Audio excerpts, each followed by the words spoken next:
Les pompiers de Bourget sont à bout de souffle. Ils fournissent de l'eau potable à la population et, à l'aide de leurs génératrices, vont pomper l'eau qui s'accumule maintenant dans les sous-sols.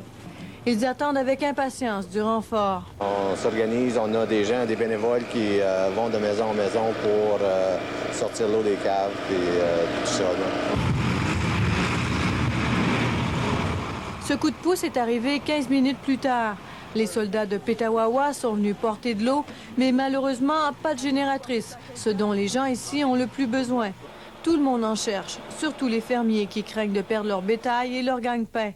Un appel a été lancé aux autres municipalités et même aux États-Unis. Le monde s'épasse comme c'est là. Là, je sais qu'on attend une, justement, de Ottawa, qui ont fini apparemment une station de pompiers à Ottawa pour l'amener ici. Mais il n'a pas assez pour faire le tour. C'est impossible. En attendant ces génératrices, la population éprouvée se serre les coudes. Les quelques maisons chauffées à l'aide de poêles à combustion lente hébergent voisins et amis. C'est tough, là. C'est du camping quand tu vas pas en faire. Il faut s'éclairer. Comme là, j'ai une batterie là, de mon truck pour éclairer. J'ai connecté ça dessus, là, puis on s'éclaire avec ça, puis des chandelles, puis on chauffe au bois, on fait manger sur le poêle. Les autres se rendent dans les refuges. Cette famille de Bourget, qui vit en communauté depuis 3 jours, commence à trouver le temps long. J'ai bien hâte de retourner chez nous avec des testés et de la chaleur. Ouais, vous êtes tanné de vivre cette situation-là? Bien tanné. L'arrivée de l'armée canadienne, qui a érigé un quartier général à Rockland, est un soulagement pour la population de l'Est ontarien, qui se prépare à vivre une autre semaine sans électricité et sans eau courante. Les gens ici ont maintenant un urgent besoin de génératrices pour survivre une autre semaine. Daniel Young, TVA. Le passage a débuté un peu partout dans la région de la capitale. Le Château Laurier appelle à une compagnie privée pour retirer la glace du toit. Une opération qui devrait durer 2 jours. Que la température baisse, on savait que ça allait commencer à tomber. Donc, avant qu'il y ait quelque chose qui se produise, que quelqu'un se fait mal, on a appelé l'agence pour qu'il rentre tout de suite. Le pont Alexandra, direction Ottawa, a été fermé pendant quelques heures. Des morceaux de glace s'échappaient de la structure. Au centre-ville d'Ottawa, une section de la rue Sussex a dû être complètement fermée à la circulation cet après-midi. C'est que la grue mécanique utilisée pour les travaux de construction de l'ambassade des États-Unis était recouverte de glace. À Hull, pendant ce temps, la circulation sur l'autoroute 5 a été perturbée pour permettre aux employés du ministère des Transports de déglacer les panneaux de signalisation. Il y a le déglaçage, mais il y a aussi la coupe des arbres qui s'est poursuivie aujourd'hui. Certains l'ont fait eux-mêmes, d'autres ont préféré s'en remettre aux experts. On préfère avoir les experts pour venir chez nous. Plus sécuritaire. C'est plus sécuritaire, oui. Malgré le coût, ça fait rien. Ça vous a coûté combien, juste par an? Quelques $100. Un bon quelques $100. Le propriétaire de la compagnie Brennan a été fort occupé ces derniers jours. Il a dû faire appel à des équipes supplémentaires. On reçoit à peu près 70 calls par jour. C'est quoi qu'on vous demande? On demande de couper les arbres? C'est plutôt des urgences, tu sais, des chars tombés, des arbres tombés sur les chars, puis tombés sur les maisons, puis c'est tout partout. L'opération des glaçages devrait se poursuivre plusieurs jours encore. Les différents hôpitaux de la région rapportent quelques cas de fractures, mais rien de très sérieux. Cependant, on recommande aux gens d'être prudents lorsque l'on circule près des édifices ou encore près des arbres. Ginette Leblanc, TVA. Tout le monde est ici, là. Puis à soir, comme on peut voir, il n'y a pas un club, sauf Winnie's. Winnie's est ouvert, ceux qui veulent venir, là. Il n'y a personne, il n'y a rien, il y a beaucoup de même quand même du monde sur les rues, mais c'est tellement noir. Les gens cherchent des endroits pour aller manger, puis il n'y en a pas. Bien sûr, on avait souhaité... Oui, on est frustrés parce qu'on dirait qu'on nous a oubliés, nous autres ici dans le coin. C'est pas mal grave dans notre bout. On n'a pas d'eau pantoute. Les pompiers passent loin qu'à peu près une demi-gallon d'eau à donner à tout le monde. Pas de téléphone. On a passé des nuits, on a cogné un peu de partout, fait sûr qu'il y a personne dans la fois, puis personne qui crève de faim. La situation est grave pour les producteurs, qu'ils soient laitiers ou autres. Présentement, ça va pas bien. Non, ça va pas bien du tout. On n'a pas assez d'aide. Genre de l'eau là, pour 4 maisons pour nos toilettes. Puis on n'a pas eu d'aide pour ça. C'est épouvantable, les cultivateurs. Ça n'a quasiment pas de bon sens. On a fait des trous dans de l'arbre qui a le bois. Je vois les mains qui nous fournissent d'eau. Je l'ai demandé une couple de fois. Là, je ne demande plus. Mes animaux, peut-être qu'ils vont glisser sur la glace, que je vais les perdre. Mais là, c'est humiliant de demander. Puis pas savoir. Là, c'est de l'aide. C'est juste ça. Pour tenir le coup.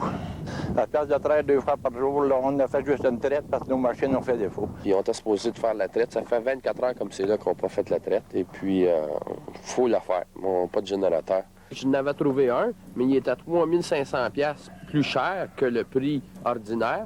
Ça fait que le monde ambitionne. Ils augmentent leur prix. Ça fait que si on ne le reprend pas tout de suite, il est revendu à d'autres. Ça fait que là, puis on n'est plus capable de faire de transfert d'argent. Hey, caramel! On n'est plus capable de faire de transfert d'argent. Le monde, ils veulent avoir l'argent en cash tout de suite. Ça fait que là, on est mal pris. On n'a pas de sommeil. Ça va craquer quelque part. J'ai appris ces races. Ça, on n'a pas été... j'ai pas été bien... Il me semble que j'aurais pu avoir plus d'aide que ça. J'ai manqué de support. Les producteurs pensent qu'il leur faudra plus d'1 mois avant que leur entreprise ne fonctionne comme avant. Anne Roy, Radio-Canada, Saint-Isidore. Alors voilà pour... Et ce qui est assez particulier, c'est que ce ne sont pas nécessairement des cols bleus, mais des cultivateurs et des bûcherons qui font ce travail-là présentement.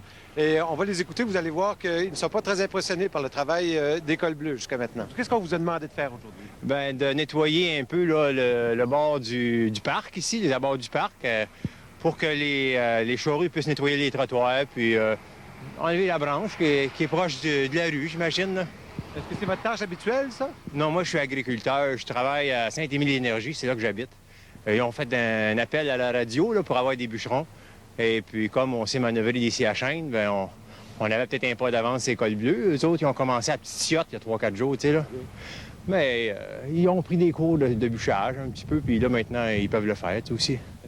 Daniel, c'est pas un peu étonnant qu'on se concentre sur l'intérieur du parc, puisque c'est autour, peut-être où c'est plus prioritaire, là où il y a des trottoirs, mais autour, il y a des besoins qui nous semblent un peu plus urgents ailleurs, non? Ce qui explique peut-être pourquoi, justement, ce sont des cultivateurs et des bûcherons qui travaillent là, précisément. Toutes les équipes de cols bleus sont affairées à essayer de dégager les routes, mais on travaille effectivement sur le parc La Fontaine. J'ai regardé les autres parcs où on ne semblait pas avoir d'équipe qui travaillait sur place. Mais au parc La Fontaine, je ne sais pas si c'est parce que c'est symbolique et que c'était plus désastreux, mais on travaille effectivement en ce moment au parc La Fontaine. Et il y a peut-être Oui, effectivement. Dernière chose à signaler, un dernier avertissement à vous signaler, c'est qu'on nous a signalé à nous qu'à la Prairie, il y avait des gens, on le sait, il y a une pénurie de bois de chauffage un peu partout, sur la rive sud notamment. Et les gens, on a vu des gens en train de couper des poteaux d'électricité qui étaient déjà tombés. Là, on vous signale que ce n'était pas des poteaux qu'on venait de replacer, mais on coupait donc des poteaux d'électricité qui étaient tombés pour faire du bois de chauffage. Alors ça, il faut avertir les gens, c'est très, très, très dangereux. Ces poteaux-là sont enduits avec des produits chimiques.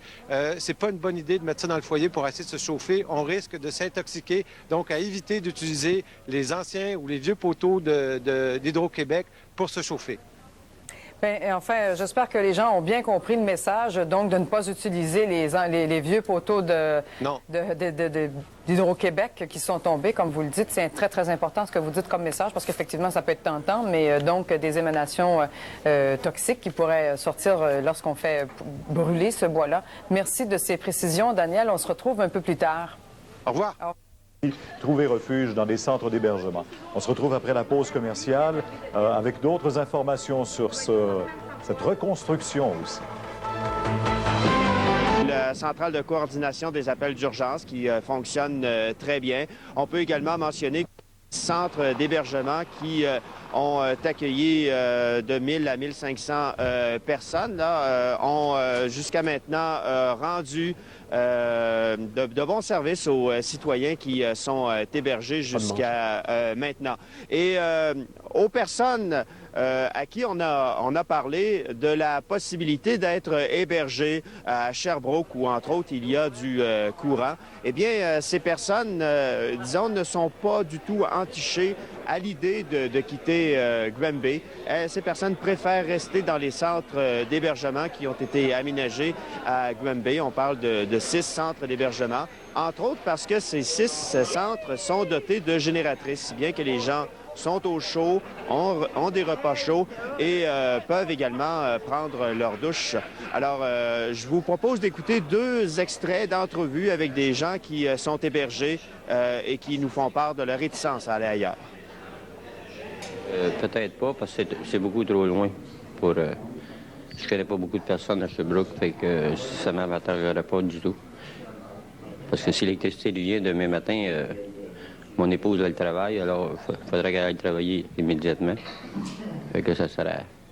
Non. C'est juste comme temporaire aussi. On sait que c'est pas pour 6 mois, 1 an. Là. Je dirais peut-être oui d'une manière, puis non de notre côté. Ben là, ça fait quoi, 1 semaine là, qu'on est ici, on connaît tout le monde, on est tous... On s'entraide tous tous les jours, là, du matin au soir, on s'aide gros, puis on... famille là, quand même si on est 500-600 personnes. Là. Ça va bien ici quand même. Là. Et de cette panne qui va durer encore pour au moins 7 jours. Non, heureusement, la panne a été totale pendant 4 jours, mais nous avons au moins 3 génératrices qui nous ont permis de maintenir une température convenable dans les pavillons. C'est sûr qu'on a procédé à certains déménagements. Là. Les flamands sont allés rejoindre les éléphants, les perroquets sont allés rejoindre les serpents. Ça donnait des drôles de mélanges, mais comme ça, on pouvait regrouper les animaux les plus frileux dans certains pavillons.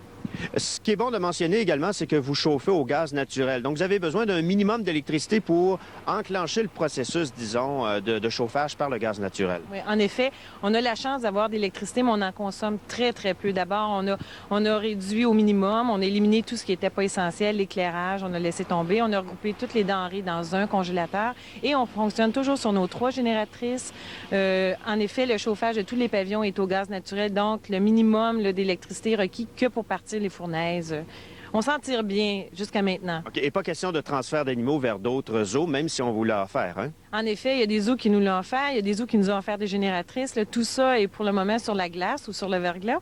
Mais pour le moment, on s'en tire bien, mais on est prêt à passer à un autre plan d'urgence s'il fallait. Oui. OK. Bien, merci beaucoup, Louise Sylvestre. Un mot en terminant, Michel, pour vous mentionner que hier, on éprouvait des difficultés à accueillir les gens à l'hôpital de Granby. On a dû doubler les effectifs médicaux. On a assisté à un retour à la normale aujourd'hui. On a même réussi à libérer artère principale, mais pour le reste, il y a un magnifique lever de lune, si vous me permettez l'expression, tout juste au sud. Ça nous donne une idée exceptionnelle de ce qui se passe présentement sur la rive sud de Montréal. Pour les gens qui n'étaient pas avec nous depuis quelques instants, tous les accès maintenant qui permettent de communiquer entre la rive sud et la rive nord de Montréal sont ouverts. On parle du pont Jacques-Cartier dont on a vu l'ouverture en direct sur nos ondes il y a quelques instants. Il y a le pont Champlain qui est disponible également, tout comme le pont Mercier et le pont Louis-Polyte Lafontaine. Mais on le peut constater, c'est très calme au niveau de la circulation. On a bien suivi les directives et la situation semble s'améliorer tranquillement. Mais on aura l'occasion de vous revenir un petit peu plus tard. Il y a du côté de la ville de Montréal, du côté de Notre-Dame-de-Grâce, où je jette un coup d'œil présentement, et c'est très sombre de ce côté-là. Merci beaucoup, Michel Villeneuve. On rappelle que le pont Mercier sera fermé de nouveau ce soir pour de nouvelles opérations de déglaçage. Maintenant, quelques informations sur ces images avant de conclure l'émission. On nous indique que 6 des 10 hôpitaux de la Montérégie ont recouvré le courant. Il y a 20 cas de gastro-entérite en Montérégie qui ont été signalés. On suggère aux gens de se laver les mains, c'est très important. Maintenant, l'eau est complètement et les gens n'ont plus à la faire bouillir. À Montréal, il demeurait une exception et c'était pour les citoyens de Montréal-Nord. Alors cet avis est levé. À Montréal-Nord également, vous pouvez vous servir de l'eau. Maintenant, les formulaires de remboursement de 70 $ pour les évacuer. Le gouvernement, le premier ministre Lucien Bouchard avait annoncé que ce serait disponible aujourd'hui ou demain. Ce n'est que demain. Maintenant, les mairies locales, les hôtels de ville. Absolument, Christian. Mais comme on peut le constater, les gens que l'on voit tout juste en bas de nous en ont encore pour très longtemps. On voit le casino, Michel, en ce moment. Bon, vous savez, on voit que le casino est quand même assez éclairé, hein? Mais c'est quand même pas si pire d'en haut, Christian. Vous avez peut-être une vue différente, mais ça me semble très réservé. Mais on pourrait fermer également la tour du stade olympique, hein? Oui, pourquoi tout pas? à fait. Bye Alors, bye. Michel, on vous retrouve plus tard. Merci beaucoup. Alors, tel que l'avait demandé la direction d'Hydro-Québec, le mot d'ordre a été suivi. Et ça se manifeste, on le constate année après année. C'est encore le cas dans les... Et c'est encore les gens, les premiers qui hier prenaient le temps de remercier les bénévoles, c'était les sinistrés eux-mêmes, à nous dire... Les choses pour les enfants, la nourriture, là-bas il y a de la nourriture, des sleeping bags, des couvertures, puis des matelas aussi. Ce qu'il y avait beaucoup dans les sacs ce matin, c'est beaucoup des petits papiers d'encouragement. Beaucoup, c'est, oui. bon, on prie pour vous, puis c'est tout ça, des choses. On continuer, là, je sais pas, on a passé par cette misère-là, c'est toutes des choses comme ça.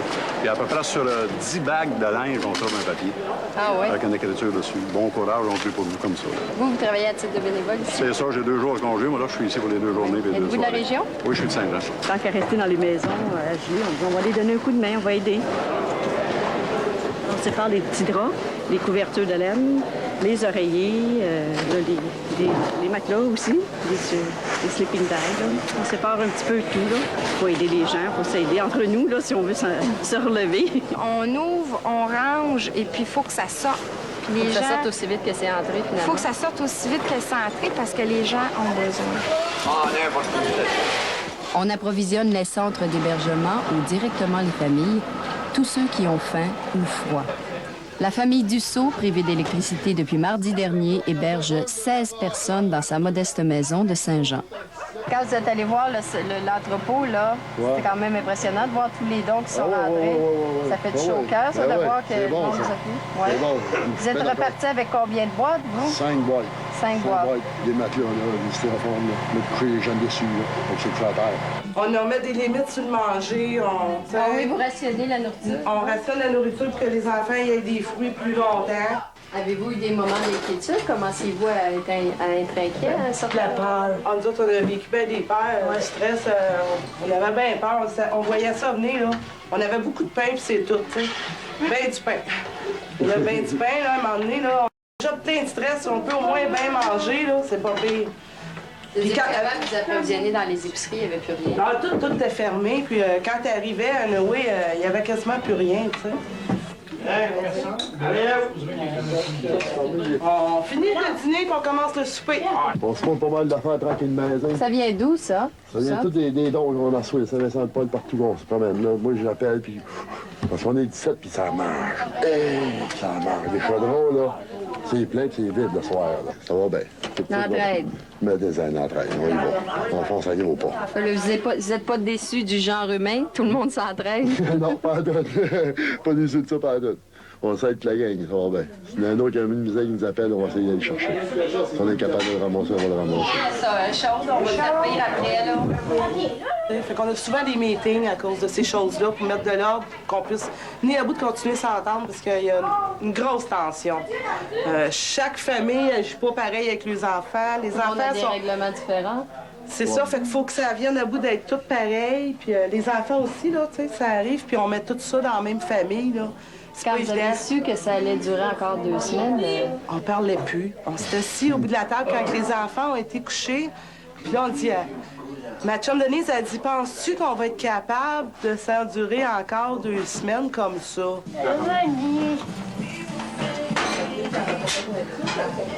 Faites-vous le lavage pour les 20 personnes? Non, je fais le lavage pour ma famille. On a chacun notre tour à faire le lavage à l'eau froide. Puis on a lavé les jeans, on les a tordus dehors sur le balcon au froid, là.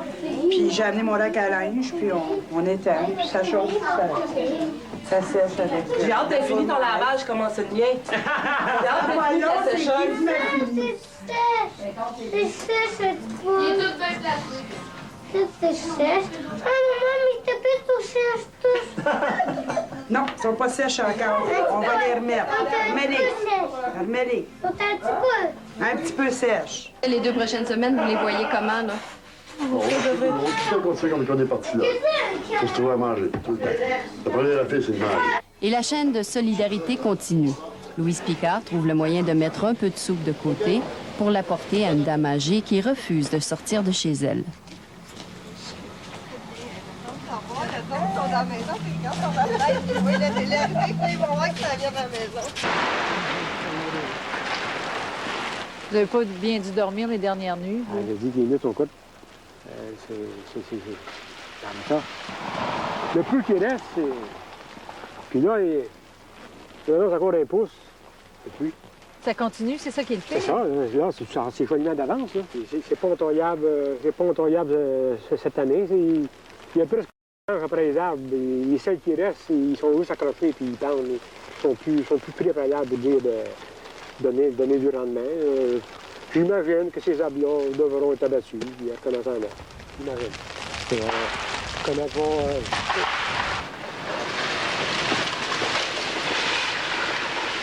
Puis il y a de la tubulure après tout ça, là aussi. Qu'est-ce qui va se passer avec ça? Toute la tubulure est en dessous des branches. J'imagine qu'il n'y a plus rien de récupérable là-dedans. Tout va être tiré, brisé, mâchouillé. Ce sera pas... Il y a tellement de pesant de bois par-dessus ça que venir à bout de rejoindre les tuyaux, même là, on n'a plus besoin de tuyaux quand on n'a plus d'arbres. Qu'est-ce que ça représente là, pour vous, ces pertes-là? Ah, ça, là, moi, l'an passé, j'ai fait 2500 gallons de sirop. Puis à 20 piastres le gallon, c'est 50 000 piastres. Et puis après ça, ben la tubulure, elle vaut un bon 70 000. Et puis après ça, les récoltes à tous les ans qu'on n'aura pas. Ça se calcule pas. C'est impensable. Faut le vivre. Je vais rester dessus toute même. Regarde tomber ça. C'est pas pensable. Donc, ça n'arrête pas une seconde. Puis quand c'est pas un arbre au complet, hier, j'étais dans le bois, là, il y avait un arbre de 12 pouces, là, bien sain, tu sais, là. Puis il était canté de même. Puis à un moment donné, zlang! Il a cassé à 20 pieds de terre. C'était bien sain. Est-ce que ça se rebâtit, une érablière? Est-ce qu'on peut espérer... C'est de longue haleine. Un arbre, avant d'être prêt à entailler, là, quand on le plante, c'est 20 ans, 25 ans. Fait que là, ben, des petits arbres, là, bons, là, il n'y en a pas, là. Ça veut dire qu'il va falloir que ça parte d'une semence pour que ça sorte. Puis ça veut dire avant 25 ans, il n'y a rien. Mais à 25 ans, on entaille juste un entaille par arbre, puis c'est pas productif, ça ne donne pas de rendement. Franchement, là, je sais plus comment prendre ça. Madame Chagnon, quand on était dans l'érablière tout à l'heure, vous n'étiez pas capable de nous parler? Ah, ça fait bien mal au cœur de voir tout tomber ça. Hein. Surtout là, quand tu les entends tomber un après l'autre, tu te dis, bon, tiens, encore un autre, ça fait mal. Parce que là, en ce moment, vous ne pouvez pas entrer, là. C'est un suicide à rentrer dans l'érablière. Ah oui, ça tombe sans arrêt, fait que c'est très dangereux. On peut voir juste de l'extérieur, puis entendre, puis voir tomber les arbres, là, mais pas dedans l'érablière. C'est un bruit qui n'est pas durable. D'écouter ça, là... Vous, ça va vous chercher loin, hein? Aïe, arrête un peu, là, c'est pas évident. C'est pas évident. Mon mari travaillait bien fort là-dedans pour tout. Il faisait bien attention sur toutes ces érables. Je les connais toutes une par une. Il n'y a pas de nom, mais c'est tout comme... Ça va avoir un impact sur les clients. On donne des repas de cabane à sucre. Et puis, si on ne fait pas de sirop, là, on ne fait plus de sirop à cet endroit-là, c'est un impact qui va loin pour nous autres. C'est ce qui attire tout le monde qui vient, c'est de voir faire le sirop, puis regarder ça sent bon, puis de voir comment ça se fait. Le monde, c'est ça qu'ils aiment. Quand ils viennent à la cabane à sucre, de plus en plus, ils recherchent les petites cabanes à sucre pour pouvoir voir faire le sirop. Et là, ben, ça ne sera plus. Hein, Ce bois-là, est-ce qu'il est récupérable pour quelque chose? Oui, bien le chauffeur, il faut faire du bois de chauffeur, mais la rentabilité pour faire du bois de chauffeur n'est pas là. C'est tellement dispendieux, puis surtout en montagne, c'est encore pire. Mais moi et ma sœur, on a grandi avec cette érablière-là aussi. Bon, aujourd'hui, là, c'est un dur coup, là. Il s'agit de voir laisser tomber la pluie, si ça pouvait tomber en pluie, puis essayer de faire le bilan de qu'est-ce qui est faisable avec ce qui reste. Qu'est-ce qui reste, en gros, en ce moment? Pas grand-chose. Vraiment pas grand-chose. Parce que tu sais, mais j'ai hâte que ça arrête pour aller faire le tour de ça. Je pense qu'il n'y aura pas de surprise qui va être bonne, là. Ça va être juste des mauvaises surprises, je suis certain.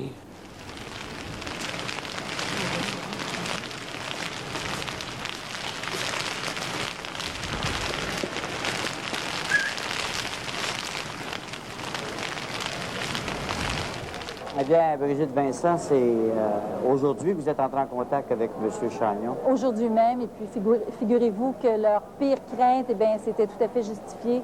L'érablière est perte totale. Je me tourne vers vous, M. Pellerin, président de l'Union des producteurs agricoles. J'imagine que le cas de M. Chagnon n'est pas le seul.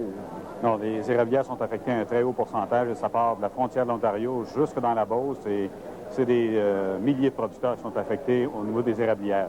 Il y a aussi 10 000 producteurs agricoles à ce moment-ci qui sont sans courant, qui doivent faire des pieds et des mains pour taire les vaches, ventiler les porcs, chauffage, des poulaillers. Alors, c'est un combat, c'est un siège tous les jours. J'ai lu dans un communiqué de l'UPA, justement, de chez vous aujourd'hui, qu'un producteur agricole sur 3 serait affecté. 10 000 fermes, c'est le tiers des fermes du Québec là, qui sont en situation de manque de courant. Mais pas tout en péril, quand même. Pas tout en péril. On tient le fort, la production continue, on est capable d'acheminer les produits jusque dans les marchés d'alimentation. Mais c'est avec du courant fait sur une base de générateur. Ça peut durer quelques jours, un courant temporaire de cette façon-là, mais on est rendu à quelques endroits, là, 9 jours, 8 jours, 9 jours. Et ça, on est sûr que pour encore une autre semaine, il y a des producteurs qui devront être sur la génératrice. Alors, je vous pose la question tout de suite. Allez-vous tôt ou tard, et plutôt tôt que tard, demander de l'aide gouvernementale en quelque part pour ces producteurs-là? J'ai été en contact avec M. Julien depuis la fin de semaine. Je l'ai rencontré cet après-midi. Qu'est-ce qu'il vous a dit? Je rencontre M. Van Cleef aussi du fédéral demain matin. C'est sûr que les deux ministres de l'Agriculture ont fait une tournée dans la région et ils nous ont dit de compter sur leur aide. Ils vont être présents pour rebâtir la production dans ces régions-là. Quand même, il y a presque un an, ou un peu plus d'un an maintenant, dans l'Anaudière, les acéliculteurs avaient été touchés aussi. On leur avait promis une aide qui n'est jamais venue. En Ontario, M. Harris a dit aux producteurs agricoles de l'Est ontarien qui sont touchés également, vous n'aurez rien. Est-ce que vous n'avez pas peur que vous allez vous faire dire la même chose? Bien, si c'était le cas, il y a des producteurs qui ne seront plus en production. Il y a des risques énormes qui sont pris, entre autres par les producteurs de légumes, qui ont des entrepôts bien pleins de légumes, carottes, oignons, pommes de terre, pommes dans le coin de Mont-Saint-Hilaire, Rougemont. Et si on ne fait pas quelque chose dans les prochains jours pour ventiler ces entrepôts-là, on va perdre les récoltes complètes de la dernière saison. Et là, je ne parle pas des porcheries, poulaillers. Il y a des génératrices qui commencent à flancher au bout de 8 jours. Il faut remplacer ce matériel-là. L'UPA appelle à tous les autres producteurs agricoles du Québec. On transporte des génératrices pour aider les producteurs de ce coin-ci. C'est pas M. Chagnon, là. On va revenir à son cas. C'est la faillite. Bien, dans le cas d'une érablière qui va être une perte totale ou presque, la tubulure enfouie dessous les branches, la glace, c'est évident que le revenu annuel est perdu. Puis il est perdu pour plusieurs années. Vous savez que ces installations-là, ces entreprises-là sont financées. Alors, comment on va faire pour subvenir à leurs besoins? Le ministre de l'Agriculture a été sensibilisé et il nous dit qu'on va revoir la situation avec le Crédit agricole au niveau du financement. Bien, bonne chance à vous, M. Pellerin, et à tous ceux que vous représentez. Merci de vous être déplacés. On demande aux industries, aux commerces, aux résidences de limiter le plus possible leur consommation d'électricité. Même chose aussi du côté des Laurentides. C'est très important du côté des Laurentides. Si on veut éviter de faire du délestage, on doit, à partir de Saint-Janvier jusqu'au nord du territoire, réduire considérablement son utilisation de l'électricité, tout comme à Victoriaville et Drummondville. Donc, pour le centre-ville de Montréal, M. Caillé parlait hier jusqu'à jeudi soir. Ça pourrait même aller jusqu'au week-end, jusqu'à lundi, si le réseau n'est pas encore assez solide. Tout va dépendre du travail qu'on va faire. Et la nuit dernière, c'est rien de moins qu'une locomotive de 260 000 livres transportée par une grue de 130 tonnes qu'on a amenée dans la rue face à l'hôtel de ville de Boucherville. On peut le faire d'une part parce que l'accès ferroviaire est très près de l'hôtel de ville, parce que si on est trop loin, c'est très difficile de le faire. Et d'autre part, bien, étant donné qu'Hydro-Québec, avec leur expertise, pouvait nous assurer éventuellement avec l'équipement, parce qu'on sait que ces gens-là travaillent de façon incroyable. On branche l'hôtel de ville, mais également le poste de police et les pompiers. Il y en aura une autre également qui ira au centre d'hébergement à l'école secondaire. Boucherville pourrait ainsi donner l'exemple à d'autres municipalités et par le fait même alléger la pression sur Hydro-Québec au moment où la société ramènera le courant. Et pour ceux qui, pour les prochains jours, devront compter sur des moyens de chauffage plus traditionnels, comme par exemple ici à Saint-Luc, sur la rive sud de Montréal, on était heureux d'apprendre hier, en fin de journée, l'arrivée de camions chargés de bois en provenance de la Gaspésie. Bon, moi, j'ai allumé quand le maire de Saint-Jean a dit le mot bois de chauffage, parce que pour tous les autres besoins, c'était pas vraiment mon domaine. Mais aussitôt qu'il a été question de bois de chauffage, de bois en général, j'ai dit ça, c'est mon domaine. 13 gros camions avec autant de bûcherons de la Gaspésie sont présentement à Saint-Luc, ce qui fait que 10 000 cordes de bois provenant aussi du lac Saint-Jean et de l'Amalbaie sont distribués aux citoyens. Tout, mais on prend ce qui vient, puis on est bien content, on est très heureux parce que avec la demi-corde de bois qui nous restait, là, on ne pouvait pas faire ben long feu, comme on dit. Oui, merci beaucoup en passant. Ça fait bien du bien à cause qu'il ne fait pas chaud les maisons. Pascal Bouchard. 991 pylônes vont subir le même sort. Ces structures n'ont pu supporter le verglas pendant la tempête qui a traversé le sud-ouest du Québec la semaine dernière. Ceux qui sont encore debout, les met à terre, là, puis on les démantèle en morceaux. Ça va être sorti un peu plus tard. Là, on met la priorité pour rebâtir actuellement. Des fondations sont creusées. Les nouveaux pylônes seront assemblés sur place. Ils seront installés solidement à l'aide de grues. Sur ce chantier, on s'affaire à remplacer une dizaine de pylônes qui sont tombés pendant la tempête. L'échéancier est serré. On se donne un peu plus d'une semaine pour accomplir cette mission. Pour y arriver, on va devoir travailler 24 heures sur 24. Cette équipe d'assemblage de la Côte-Nord a obtenu le contrat pour le montage des pylônes qui se sont affaissés sur la ligne de 735 kV, située entre Duvernay et Boucherville. Des pylônes, ils en ont vu des centaines dans leur coin de pays, mais jamais ils n'ont été témoins d'une situation comme celle-là. Oui, c'est sûr que c'est exceptionnel. C'est à cause du verglas. Puis, moi, c'est la première fois que je vois ça. J'ai jamais vu ça comme ça. C'est vraiment... Je peux pas dire comment c'est. La ligne sur laquelle ils travaillent fait partie de la boucle qui ceinture l'île de Montréal. Elle est essentielle pour l'alimentation en électricité des résidences de la rive sud de la métropole. Ce n'est pas pour rien qu'on redouble d'efforts pour la reconstruire. C'est assez impressionnant, puis on fait notre possible pour finir ça le plus vite possible pour les aider. Et n'allez pas croire que le froid nuit au travail de ces ouvriers. Pas de problème, le froid, il ne nuit pas, ça. Regardez, là, autant que je me sors. Je suis mis à Belgique, mais 65 ans dans la voie de Géraud. C'est pas de problème pour ici. Vous êtes habitué? On est habitué, oui. Ah, il fait chaud comme ça ici. Ah, oui, bien ici. Décidément, rien n'arrête ces ouvriers qui laissent sur leur passage des symboles comme celui-ci. Le symbole de la victoire sur le verglas. Paul Bissonnette ne compte plus les branches maîtresses brisées et les têtes rompues sur ses conifères, frênes, chênes et autres. Propriétaire d'une pépinière à Saint-Athanas, près de Saint-Jean-sur-Richelieu, il devra abattre la moitié des 4 à 5 000 arbres qu'il cultive, des pertes qui s'élèvent à plusieurs dizaines de milliers de dollars. La plupart des arbres irrécupérables étaient prêts à être vendus après 4 à 5 ans de culture, et pour sauver les autres, Paul Bissonnette devra investir temps et argent. Sur le restant, il va y avoir bien du trimeur, encore bien du temps à mettre pour les ramener. Il y en a qui vont être prêts à revendre dans une couple d'années à force des trimer, puis ça va prendre bien du temps. Le verglas a aussi fait mal, ce verger de Rougemont, mais le pire pourrait être à venir. Les branches tombées ont laissé des plaies béantes, dans lesquelles le froid intense de la fin janvier ou du début février pourrait s'engouffrer et porter un coup fatal à de nombreux pommiers. Pour le moment ici, les dégâts sont limités. 10 % des 5 000 arbres devront être abattus. Faits pour supporter le poids de leurs fruits, les branches des pommiers résistent davantage au verglas que celles des érables. Après moi, c'est la moitié puis le trois quarts de pas bon. 750 à 1000 des arbres qui se dressent sur l'érablière de Raymond Meunier à Notre-Dame-du-Bon-Secours ne produiront plus de sirop. Et des autres, l'acériculteur s'attend à tirer au printemps que 50 ou 60 gallons, contrairement aux 200-250 gallons habituels. Ça va couler beaucoup moins parce que si vous regardez les arbres, là, tous les arbres qui sont abîmés, là, la sève va tout sortir par là cette année. Et puis, comment il y a un érable en bas, là, ça donne absolument rien. Raymond Meunier chiffre sommairement ses pertes à des dizaines de milliers de dollars. Lui qui, depuis les événements, offre des repas dans son érablière aux sinistrés, espère obtenir un dédommagement. Moi, là, ça fait 10 jours que je donne des repas. Hier soir, on a servi 550 soupers.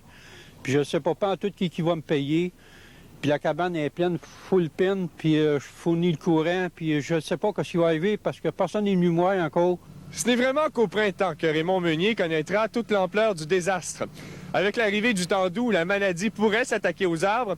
Et si c'est le cas, nombreux seront les érables qui seront destinés à réchauffer les résidences. Et tous les biens, les souvenirs, les affaires qui étaient partis. Au moins, lorsque le courant va venir, dans la plupart des cas, on a encore la maison. C'est sûr que le poisson nous garde, là, mais au moins, on retrouve notre chez-soi. C'était pas le cas pour le Saguenay. Pas une compétition de désastre, là, je pense, dans un cas ou dans l'autre. C'est deux désastres, mais ce que je retiens surtout, c'est que les gens sont solidaires et il y a beaucoup d'aide. Des fois, c'est un petit peu tout croche, mais c'est normal. C'est pas évident comme crise et les gens sont courageux. Bravo.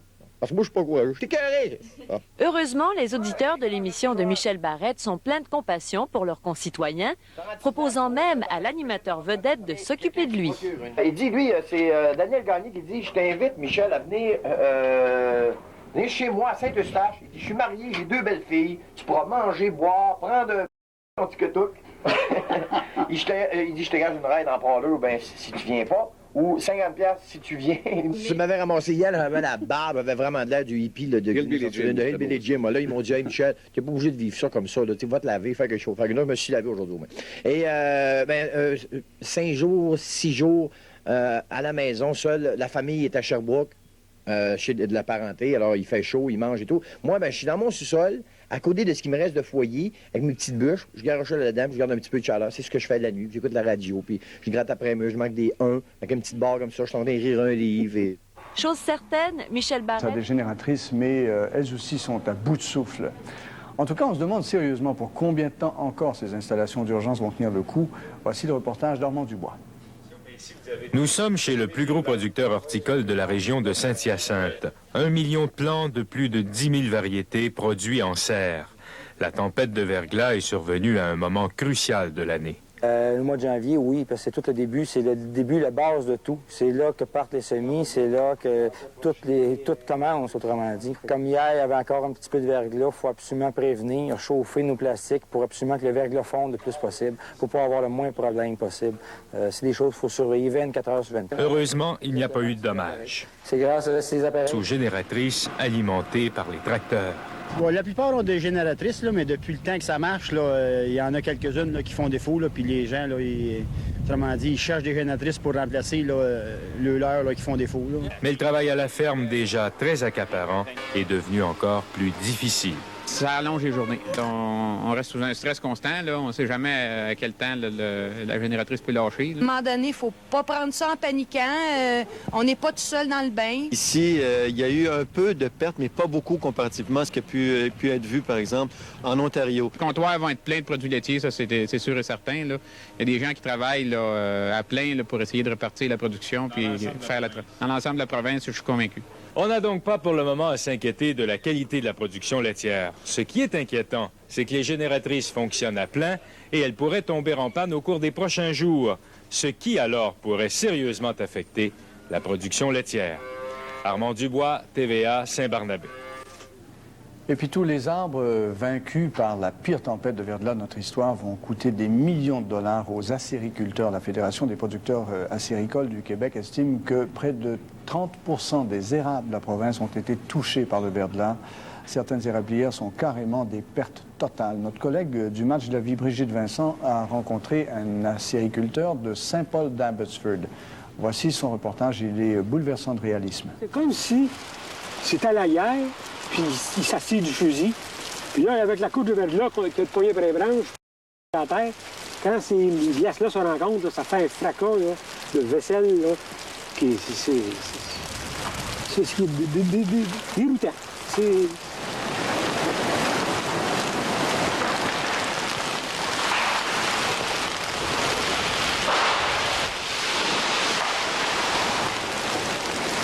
Puis là, tu regardes aller ça, tu te dis, c'est l'enfer. Là, soir, on en parlait avec ma femme. C'est quoi? Là, on fout ça sur ses yeux, on dit, qu'est-ce qui se passe? J'ouvre la porte, t'écoutes ça, bang, puis bang, puis...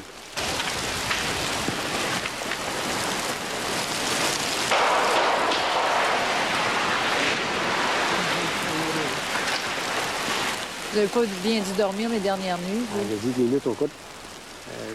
C'est comme ça. Le plus qui reste, c'est... Puis là, il reste encore un pouce. Et puis... Ça continue, c'est ça qui est le fait? C'est ça, là, c'est chouinement d'avance.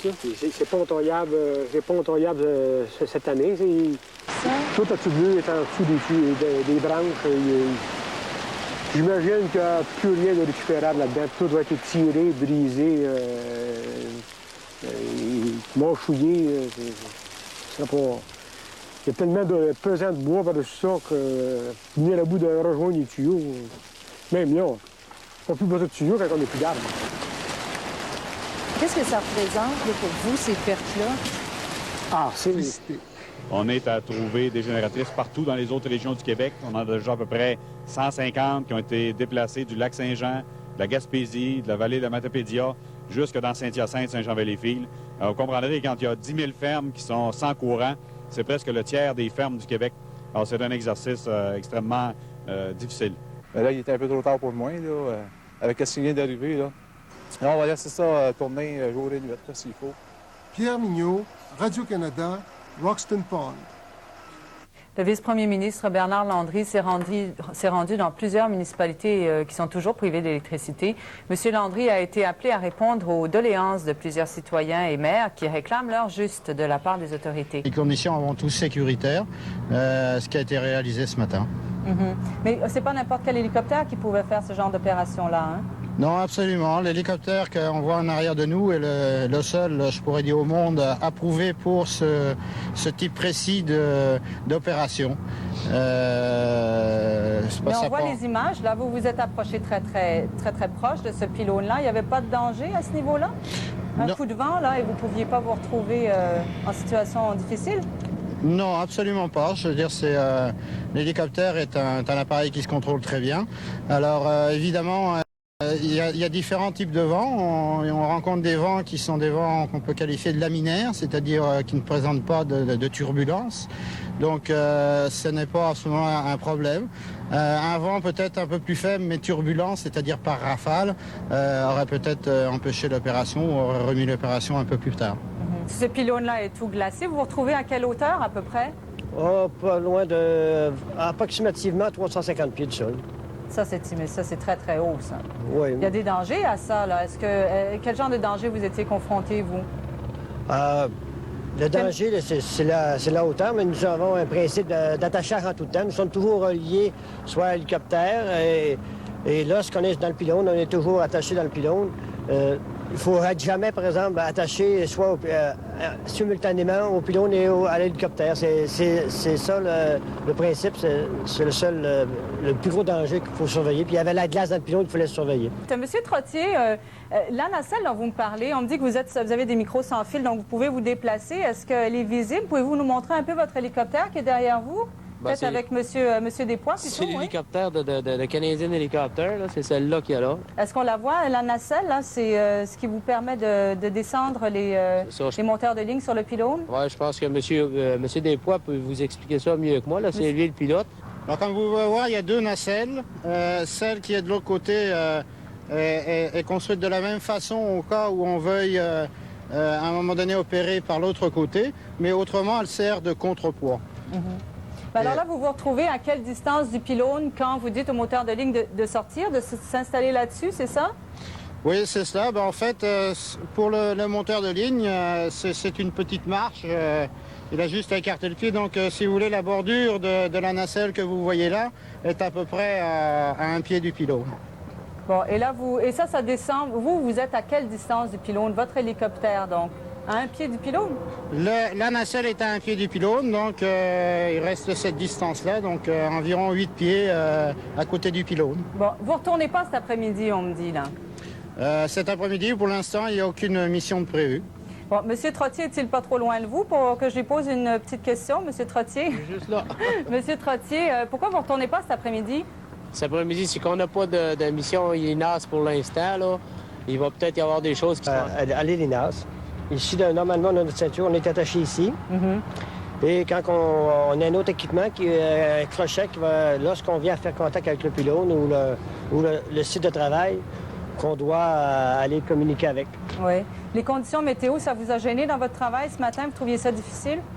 On était bien vêtus. Pas vraiment. On est habitués au grand air. Oui, bien là, j'appelle plus ça le grand air, là. C'est le grand froid. Il s'agit d'être bien vêtu. En tout cas, et puis quand on vous dit que vous êtes un peu le héros du jour, là, le sauveur en quelque sorte, un des sauveurs de Montréal, ça vous fait quoi, ça? Et quelques heures plus tard, des images aussi saisissantes du déglaçage au centre-ville. Ça a été l'enfer à la reprise des activités ce matin, des bouchons de circulation, des trottoirs glissants et le métro qui ne suffisait pas à la tâche. La CECM reporte la reprise des cours à la semaine prochaine. 10 jours déjà à cette crise et les effets se font sentir. Les sinistrés ont épuisé leurs produits de première génératrice. Eh bien, c'est là la principale demande formulée à Jean Chrétien lors de sa dernière tournée avant de rejoindre Team Canada. Les sinistrés. Ça nous a fait des sinistrés oubliés. Pourquoi? On se demandait pourquoi on était oubliés, parce que dans réalité, il y a du monde dans la place, pas toutes les places, dans la paroisse, mais on est les premiers qui ont manqué d'électricité bien avant d'autres. Tant bien que mal, les citoyens se sont organisés. Ils se sont regroupés au centre communautaire pour jaser et manger. Ce matin, on avait un petit extracteur à jus d'orange, mais c'était très long.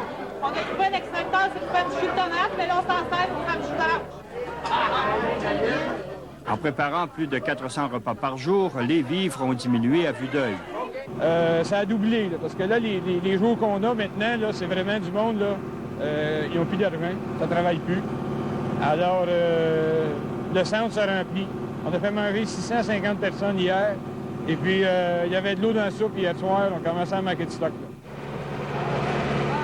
Guidés par l'Union des MRC, ils ont trouvé de l'aide auprès des gens d'Issoudun dans le Binière.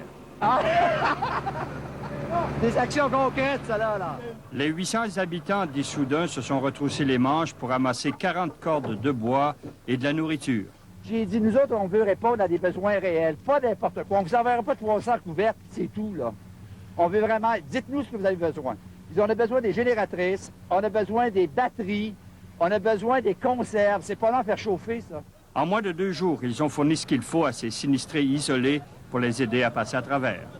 Gilles Morin à Saint-Théodore d'Acton. Il y aurait même possibilité de 5000 cordes de bois additionnelles. Dans ce cas, il serait vendu 38 $ la corde à la sécurité civile qui les distribuerait gratuitement aux sinistrés du verglas. Pour cela, on aura probablement besoin de près de 300 bénévoles à la TUC. Pierre Delavoye. Asphyxie à cause de l'ammoniac? C'est ça. Trop chaud, plus d'air, ça tombe. Pour protéger ses 17 000 porcs, Réal Grenier, lui, a 10 génératrices. En fin de semaine, une d'elles est tombée en panne. Ça lui a coûté 600 porcs. Qu'est-ce qui n'est pas facile, je pense, présentement, c'est sûr que nous autres, les génératrices, c'est un dépannage, c'est quelque chose d'appoint. Qu'est-ce qu'il y a de l'air à manquer? Les pièces, il y a des bris des génératrices, il y a des pièces, on a de la misère à avoir les pièces. Fait que c'est des choses qui n'est pas facile à vivre présentement.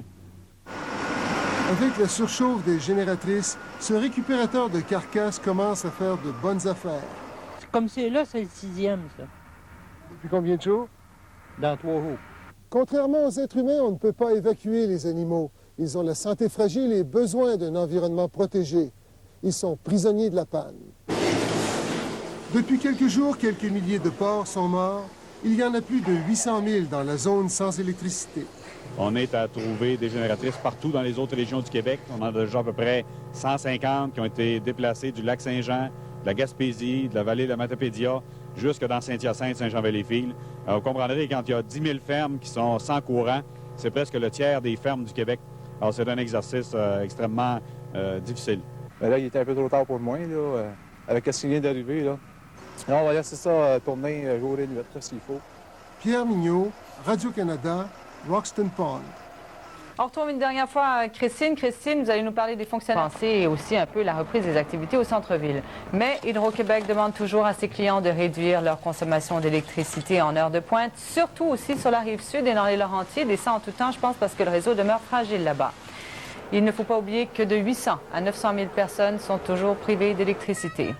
Voilà, et un mot pour vous dire que le pont Jacques-Cartier est rouvert dans les 2 directions, mais ça passe au compte-gouttes. Voilà, c'est tout pour ce soir. L'altitude, 350 pieds en hauteur, les vents forts et la neige. À Montréal, le centre-ville a recommencé à revivre lentement pendant qu'on continuait le déglaçage. Demain, les élèves de la CECM sont en congé forcé. Un bilan complet. Ils lui ont souligné leurs besoins urgents de génératrices.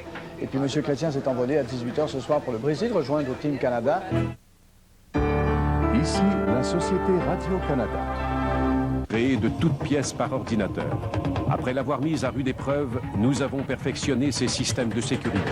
Puis nous lui avons appris à maîtriser les routes sinueuses que nous avions construites. Nous avons même conçu un habitacle virtuel pour en raffiner le confort.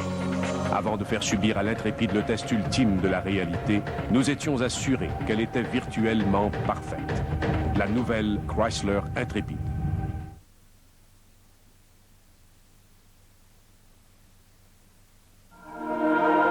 en 1993, l'intrépide s'est imposé.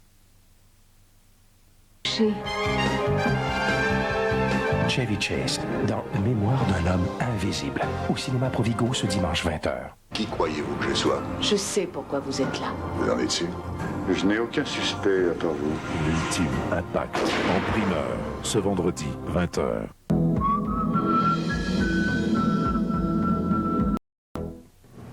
Bonsoir, ici Simon du Rivage, 10e jour de panne. Un Québécois sur 10 est toujours sans électricité. Hydro-Québec a redonné le courant à une cinquantaine de milliers d'abonnés aujourd'hui, mais on est toujours très loin du compte. Et les pires nouvelles vont aux gens de la Montérégie. Ils ne sont vraiment pas sortis du noir. Ce soir encore, donc, une édition spéciale et prolongée du TVA Édition Réseau. Je suis avec vous jusqu'à 22h30. Montérégie, pas d'électricité avant au moins 10 jours. Lucien Bouchard promet d'améliorer les conditions de vie des 10 000 sinistrés dans les centres d'hébergement. Et les règles de l'assurance-emploi assouplies pour les sinistrés du Québec et de l'Ontario.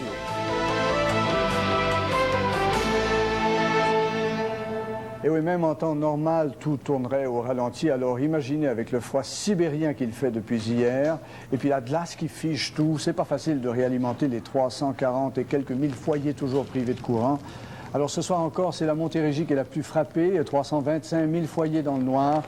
À Montréal, il faut prendre les grands moyens pour dégager les rues et le maire Bourque n'a pas convaincu grand monde quand il a affirmé aujourd'hui qu'on avait répandu des abrasifs dans presque toutes les rues.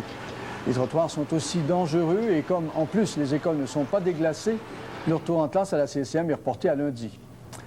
Revenons à la Montérégie qui reçoit une brique ce soir. Pas d'électricité avant 10-15 jours, peut-être même pas avant le 2 février, a dit le maire de Saint-Jean-sur-Richelieu.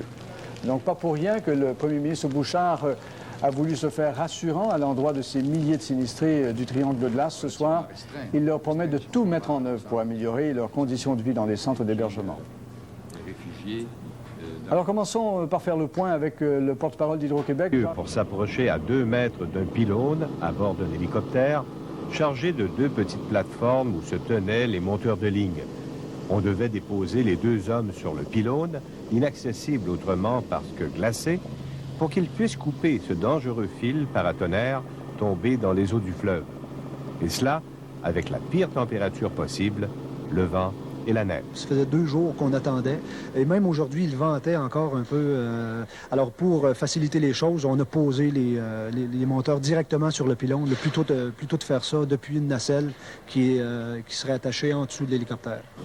L'expérience a si bien réussi qu'à 13h30, on remettait en service la ligne de 120 000 kV reliant Beauharnois à Montréal. En raffermissant une deuxième source. Mais Hydro est enseveli sous d'épaisses couches de glace. À première vue, on dirait un village fantôme. Plus aucun signe de vie, mis à part les aboiements de quelques chiens inquiets. On le sait, le Triangle de glace, c'est la région la plus affectée par cette tempête de verglas. Mais vraiment, quand on se promène ici, il faut le voir pour le croire. Vous voyez derrière moi cette maison là, qui est recouverte de glace. C'est comme un petit cube de glace. Toutes les maisons, toutes les granges autour sont à peu près comme ça. Les poteaux sont renversés, couchés sur les maisons, sur les arbres ou carrément coupés en 2.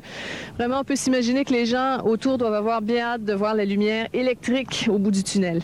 Les camions de la Détroit Edison sont omniprésents. Il y en a 50 dans la région. Ce monteur de ligne et son collègue croient qu'il y en a pour 2 semaines de réparation. You're going to miss Quebec when you leave, I'm sure. Oh, yes, yes. I decided that I think I'll come back when the weather's nicer, though. C'est ici que le premier ministre tenait à s'arrêter. À une cadence folle, lui et son escorte ont d'abord fait le point avec les militaires de la base de Farnham. Plus de 800 réservistes sont venus en renfort pour travailler dans la MRC Haute-Yamaska et Brome-Missisquoi. Les soldats appuient l'Hydro, offrent leur soutien au refuge, s'occupent du contrôle routier. Je vous remercie de votre bon travail. Après quelques mots d'encouragement, la tornade se déplace vers la municipalité voisine. Un peu de relations publiques en chemin. From where are you? I want to get a picture. Oh, Michigan. So thank you very much for coming to help. Et pourquoi pas une séance de photos improvisée. Prochaine étape, Sainte-Sabine, où des dizaines d'agriculteurs l'attendent impatiemment. Qu'est-ce qui arrive avec notre lait? Notre lait, ici, n'ont pas de tour. Il y en a quelques-uns qui l'ont acheté des alentours. Sur la ferme des Phoenix, 85 têtes de bétail et une génératrice branchée sur le tracteur qui fonctionne 24 heures sur 24. Ah, c'est dur. Je me suis tout watché. S'il y a quelque chose qui brille, il faut se lever. Il faut faire deux nuits qu'on passe debout parce qu'il faut changer de génératrice, il y en a une qui brûle. Visiter avec elle, Claude, les dommages à sa propriété. Alors, on peut peut-être écouter l'entrevue qu'on a fait avec elle et vous montrer ce qu'il y a dans sa maison actuellement. D'accord.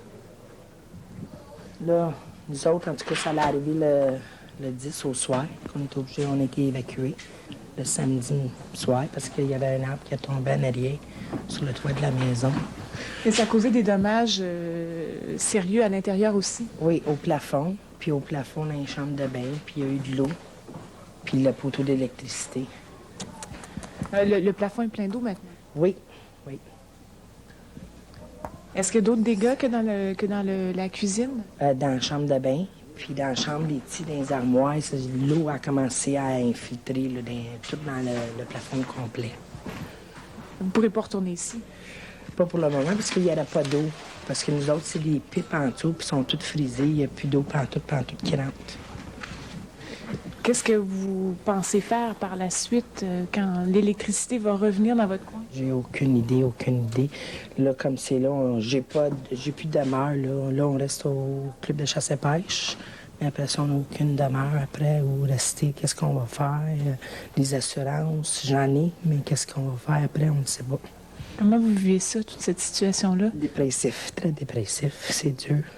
Je veux plus en parler.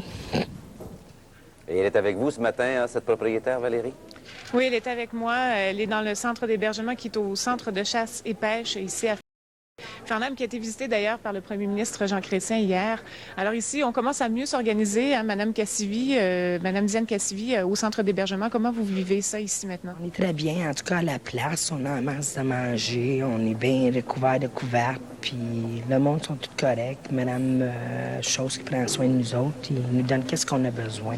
Maintenant, ils vous ont aménagé mieux là, vos espaces vitaux, là. Oui, il nous a donné un coin tout seul là-bas pour qu'on puisse dormir sans que tout le monde soit dans nos affaires puis qu'on ait un petit peu d'intime avec les enfants qui prennent ça très dur après tout. Mais ça va bien.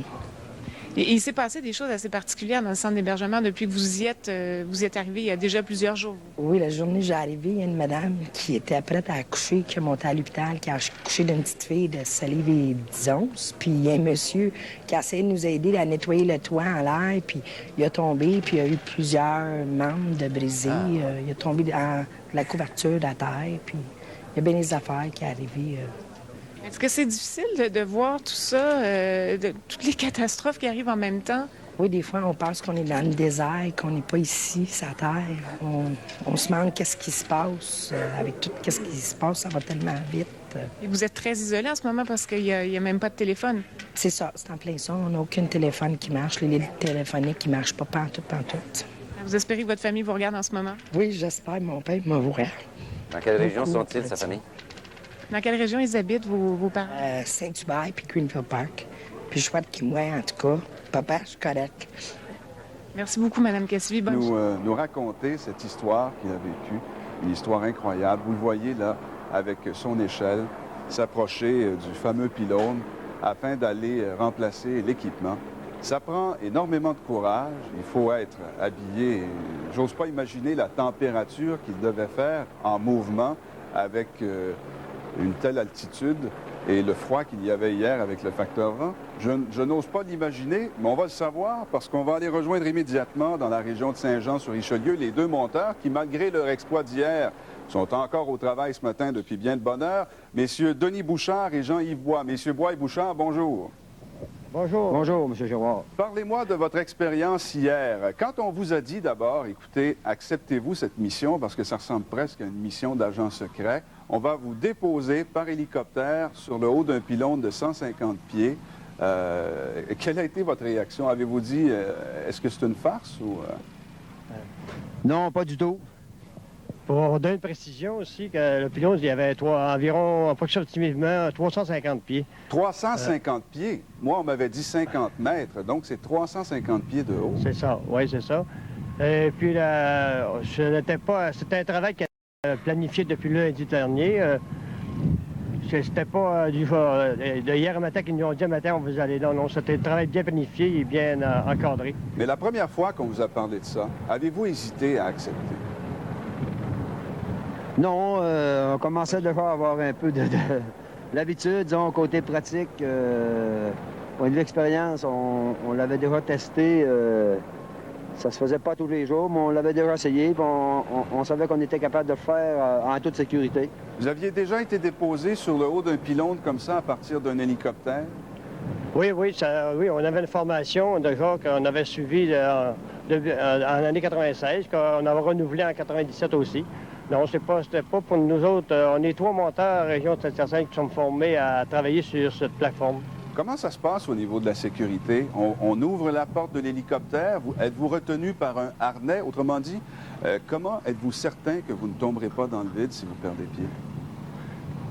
Oui, premièrement, on a une ceinture avec une rallonge à l'arrière qui nous retient. On est attaché après le support qui s'appelle l'hélinas. Et en avant de nous, on va avoir une portière. On est attaché en tout temps. Aucun problème. Mais pour faire le passage entre l'hélicoptère et le pylône, vous devez vous détacher à un moment donné. Vous vous rattachez sur le pylône et vous vous détachez sur l'hélicoptère. Comment ça fonctionne?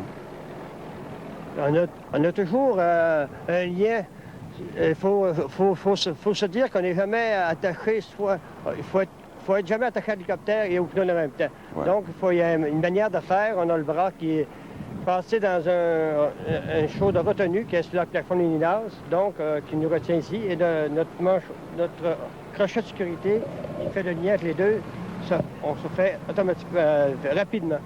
Donc, on est toujours en sécurité. Pourquoi exactement un hélicoptère pour monter sur le pylône? Il n'y avait aucune autre façon? Est-ce que quelqu'un aurait pu vous hisser ou c'est le seul moyen d'atteindre le sommet de ces pylônes-là de 350 pieds? Ben, normalement, on fait l'ascension du pylône par notre propre moyen. Donc, nos jambes, nos bras, et ainsi de suite. Mais là, vu les circonstances qui étaient, il y a tombé beaucoup de verglas, il y a beaucoup de glace. Après le pylône, ou sur les galeries du pylône, des blocs de glace, je dirais, de 7 à 8 pouces de gros, et des fois 2 pieds de long par 1 pied de large, qui demeuraient, si on aurait monté par nos propres moyens, qui risquaient toujours de nous tomber sur le dos, donc qui risquaient de nous tuer tout le temps. Donc, à ce moment-là, en hélicoptère, vu qu'on avait déjà tenté cette expérience, on l'avait déjà réussi, puis par le fait même, on a un très bon pilote, en passant, je dois le souligner. C'est un pilote d'Hydro-Québec. Hydro-Québec a son propre hélicoptère pour ce type de mission-là? Non, c'est une compagnie privée qui est Canadian Hélicoptère. Parce que ça demande une dextérité de votre part, mais aussi du pilote, parce qu'il ne faut pas qu'il s'approche trop du pylône, mais il faut quand même qu'il s'en approche assez pour vous y déposer. C'est ça, il faut avoir on a très confiance à nos pilotes. C'est des gens d'expérience qui n'en sont pas à leurs premiers essais.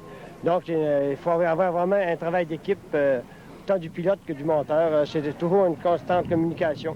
Et quand vous êtes sur le pylône, là, vous avez un espace de combien pour vos pieds, pour bouger? Est-ce que c'est de la largeur d'un barreau d'escabeau, d'échelle, ou c'est un petit peu plus large?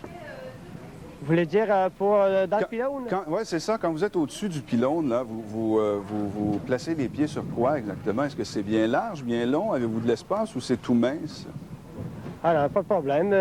Pour cette situation ici, nous avions accroché une échelle pour faciliter notre accès.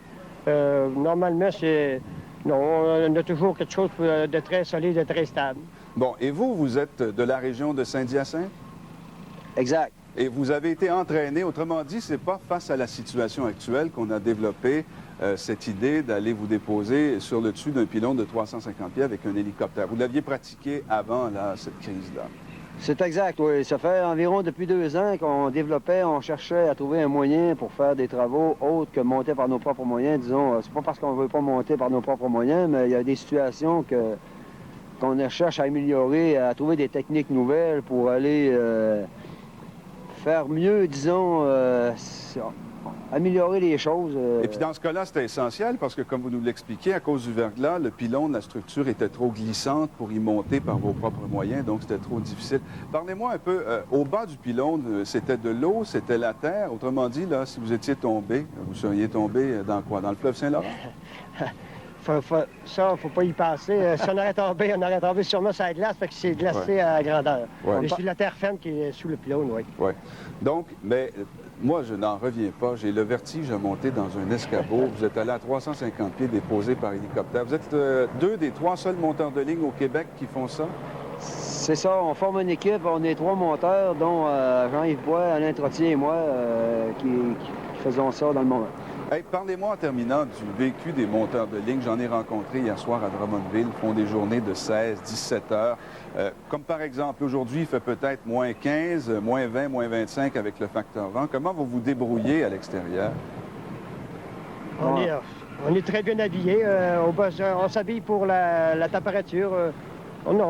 Puis à travailler, on se réchauffe très bien. Mais le visage, par exemple, vous devez protéger la peau de votre visage contre... Oui, ça c'est naturel. Ah oui, oui. Ah, vous n'avez pas de produit spécial? Vous ne mettez pas de cagoule? Oui, on a des cagoules, on a toutes sortes de cagoules, des bandeaux, des collets, des chapeaux. On a tout, on est très bien équipés, disons, côté froid, on est quand même assez bien fourni en matériel. Ça fait combien de jours là, que vous travaillez sans arrêt?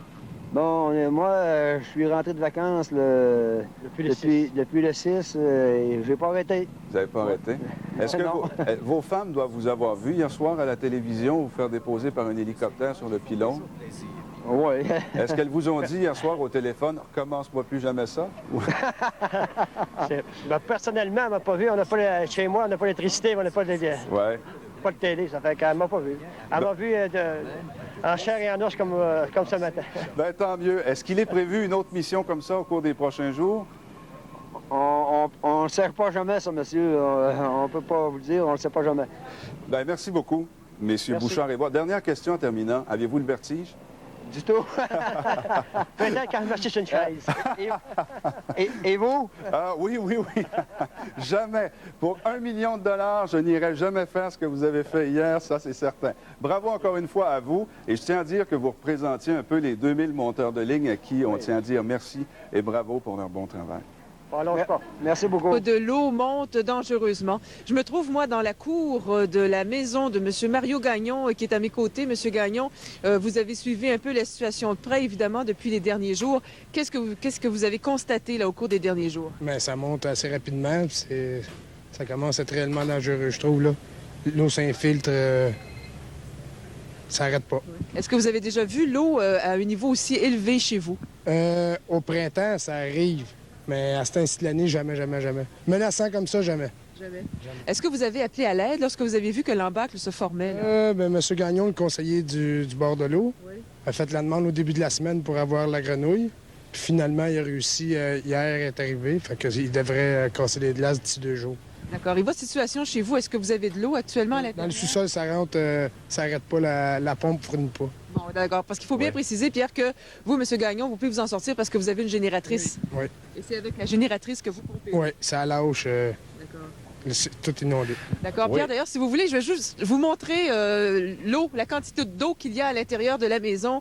Si on peut me suivre jusqu'ici, vous allez voir, il y a un petit tuyau ici, là. Et l'eau que vous voyez sortir, ça, c'est l'eau qui sort de la maison. C'est l'eau qui est pompée par la génératrice et qui sort de la maison. Alors, effectivement, c'est quand même assez menaçant. Je dois vous dire que nous, on est venus ici ce matin et l'eau était quand même beaucoup plus basse. Et maintenant, ce qu'on peut constater, là, c'est que l'eau est vraiment beaucoup plus haute. Oui, M. Gagnon parlait de la grenouille. La grenouille est beaucoup plus à l'est. C'est beaucoup plus loin. Et donc, cette machine-là qui brise, qui concasse les glaces, et ce qu'on fait, c'est qu'on se tient près de la rive pour pouvoir envoyer les morceaux de glace vers le centre de la rivière Richelieu, où il y a moins de glace, là, à certains endroits. Mais avant que cette machinerie lourde arrive jusqu'ici, ça peut prendre encore beaucoup de temps. Je vous disais, la Clambac fait au moins 2 ou 3 kilomètres. Bon, M. Gagnon, vous nous avez montré l'eau qui sort de son sous-sol. Est-ce qu'on commence à penser à de l'évacuation? Ben voilà, nous, depuis ce matin, là, on a vu au moins une 40aine de voitures de police qui patrouillent effectivement la région, la Saint-Athanas, l'Acadie. On fait un peu le bord du Richelieu, mais pour l'instant, il n'est absolument pas question d'évacuation.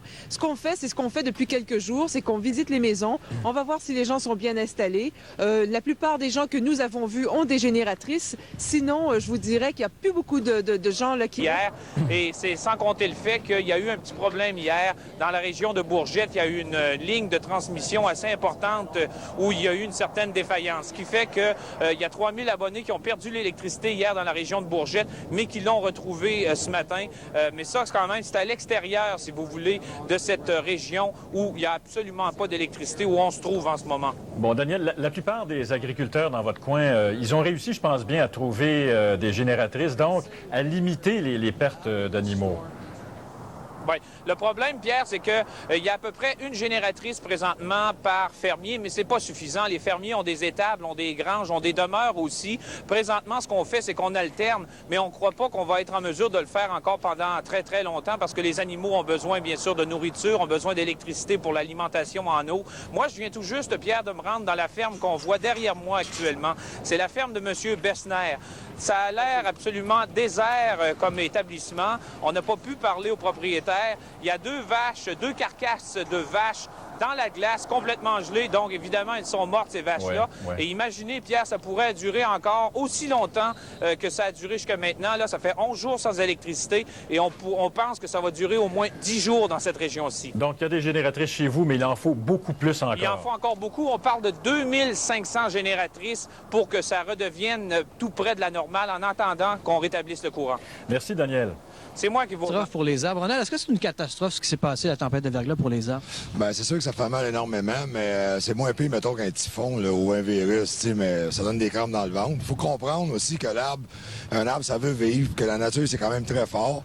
Il faut saisir un peu le phénomène de l'ahoutement, comment ça fonctionne un arbre. C'est-à-dire qu'à l'automne, lui, ce qu'il a fait, c'est qu'il a emmagasiné de la bouffe à ses racines. OK? Mettons, il y a 100 livres d'énergie dans les racines.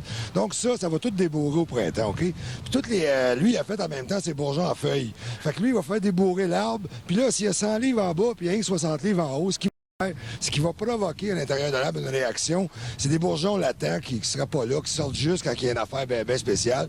Là, à ce moment-là, il va y avoir un fouillis dans l'arbre. Il va falloir réorganiser la structure de l'arbre. C'est ça qui est important de comprendre.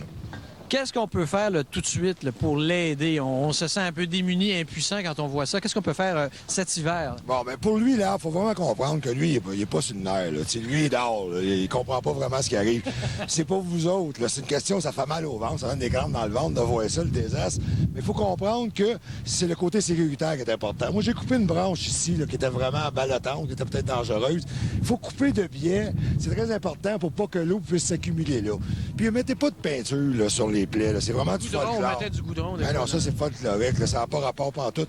Ce que vous pouvez faire, si vous les aimez beaucoup au printemps, c'est tout ça des badigeonnés avec moitié eau de javel, moitié eau. Ça, c'est très, très bon. Ça les aide, ça tue les bactéries. Ça désinfecte. C'est ça, exactement. Mais il faut comprendre que quand on coupe une branche, là, l'arbre, la manière que ça marche, c'est qu'à l'intérieur, ici, sur le bord, là, il y a un petit bourrelet qui se fait là. La branche s'agrippe après le bourrelet. C'est très important de venir couper égal avec le bourrelet, de ne pas couper trop proche puis pas trop loin. Si on coupe trop loin, qu'est-ce qui va se passer? Ben là, c'est vraiment la guerre. Ce qui arrive, ça va sécher. Puis là, à ce moment-là, la plaie ne pourra pas se cicatriser. Puis là, les insectes viennent se parquer. Là, c'est vraiment comme un club med. C'est la place idéale pour les pompes pour l'hiver. Au printemps, ils sortent de là et viennent manger l'arbre. Fait qu'il ne faut pas laisser de petits moignons là, après l'arbre. C'est très important de ne pas faire ça. Puis ce qu'il faut comprendre, c'est que l'arbre va réagir au printemps. Puis le moment où il est le plus vulnérable, c'est quand il a pris sa bouffe dans les racines, qu'il a développé ses bourgeons, puis qu'il a fait ses feuilles. Là, quand il a fait ses feuilles, il n'y a plus de gaz dans la terre. Il n'y a plus rien. Là, il est dépendant de nous autres puis de la nature. Ça veut dire que s'il manque d'eau, il est fait. S'il manque de bouffe, il est fait. Donc, il faut vraiment s'en occuper à ce moment-là. C'est là qu'il faut tailler. Ça va débourrer. L'arbre va réagir. Là, nous autres, on va tailler pour équilibrer, mais il va réagir une deuxième fois. C'est pour ça que ça prend 2 ans, parce que lui, là, il commence à être pas mal énervé. Là. Il va se passer pas mal d'affaires dans sa vie dans les prochaines années. Donc, ça prend des bons yeux. Ça prend des pros qui vont jouer avec ça. Pas prendre des gars là, qui vont faire... documenté. Là. C'est ça. Tu prends pas le gars qui va te faire un super bargain, là, qui n'a pas d'assurance, coupe l'arbre, tombe sur la tête du voisin, tu es dans le trouble. Là, tu deviens responsable. C'est ça. En plus, l'arbre est assez mutilé de même, c'est pas le temps de le faire suer, c'est pas le bon moment. D'accord.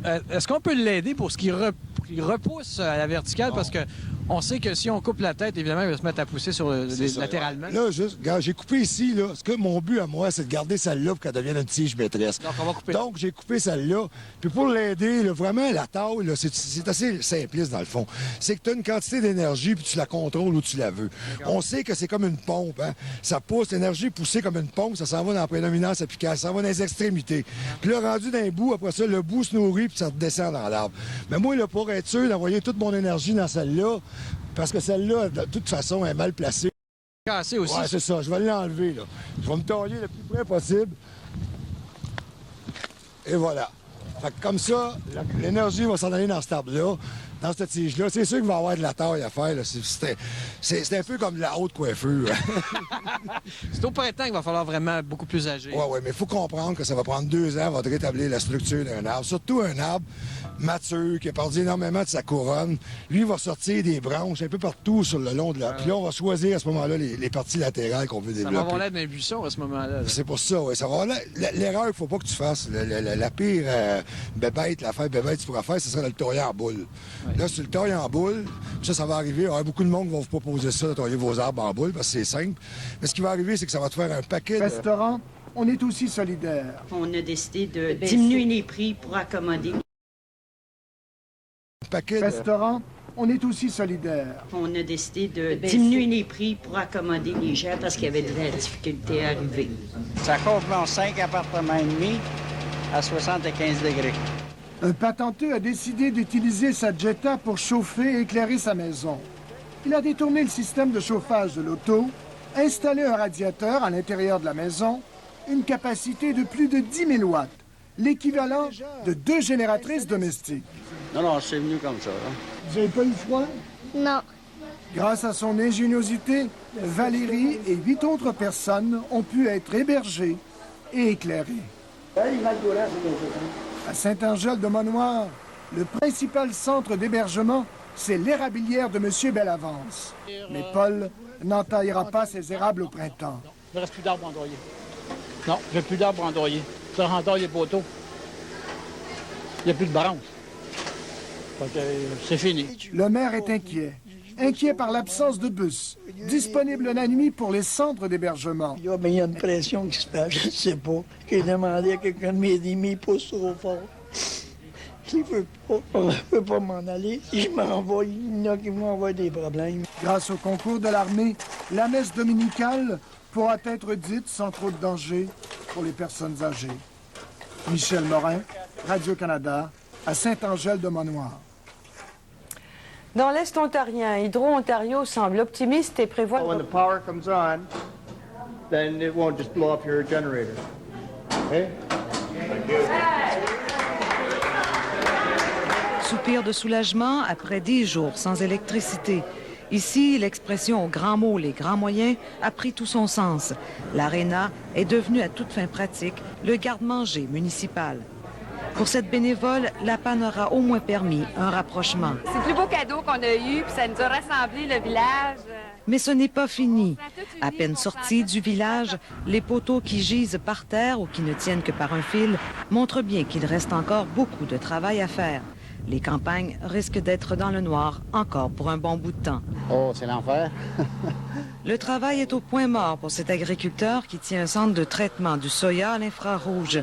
Il ne sait pas encore combien tout cela lui coûtera. C'est assez dur à estimer présentement, mais disons que le plan fonctionnait 16 à 18 heures par jour.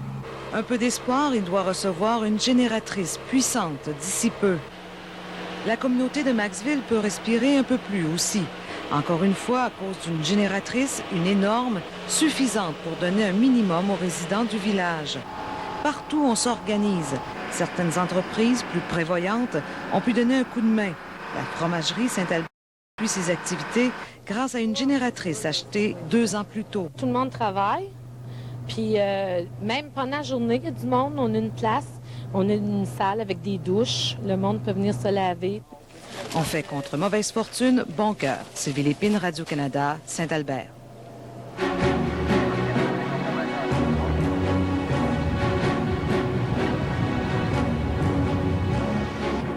Les autorités ont placé l'épave sous une étroite surveillance puisqu'il y a un risque que ne s'échappe une partie des 600 tonnes métriques de mazout qui se trouvaient dans les cales.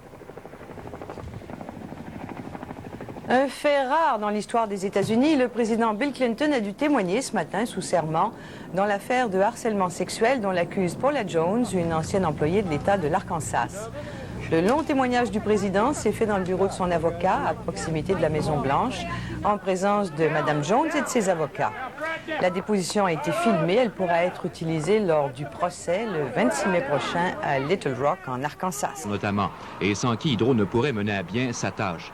On fait tout ce qui est nettoyage du secteur, en frais de vue de conducteurs, les poteaux de téléphone, etc. Sur cette ligne de transport d'électricité, l'armée utilise un véhicule blindé du génie pour venir à bout d'un pylône endommagé. On les coupe avec des cirondes mécaniques et un système de soudure qu'on coupe le métal. En fait, le but, c'est de garder la base pour que, dans quelques mois, Hydro puisse remettre des tours sur les mêmes bases. Une journée pour l'assembler, une journée pour le monter. À part les affaires connexes, mettons 4 jours. L'objectif fixé par le président d'Hydro, André Caillé, est de réalimenter d'ici le 21 janvier le névralgique poste de répartition de Saint-Césaire, situé au cœur du fameux triangle noir. Pour ce faire, la ligne de 230 000 volts reliant Boucherville à Saint-Césaire devra être remise en fonction, de façon à rediriger le courant vers les lignes de distribution des zones affectées. Si on peut alimenter le poste de Saint-Césaire, on va pouvoir aller en cascade vers les communautés environnantes. Un défi qui ressemble à un beau casse-tête pour Hydro, qui doit reconstruire ses lignes de transport sans négliger pour autant les milliers de bris sur les plus petites lignes de 25 000 volts. Ils arrivent dans un secteur quand ils savent qu'il va y avoir du jus dans le poste et ils rebâtissent de A à Z dans plusieurs cas le réseau de distribution. Ça, c'est le réseau qui arrive chez vous. Il faudra plusieurs semaines pour réparer ou remplacer les centaines de pylônes et les 20 quelques milliers de poteaux brisés.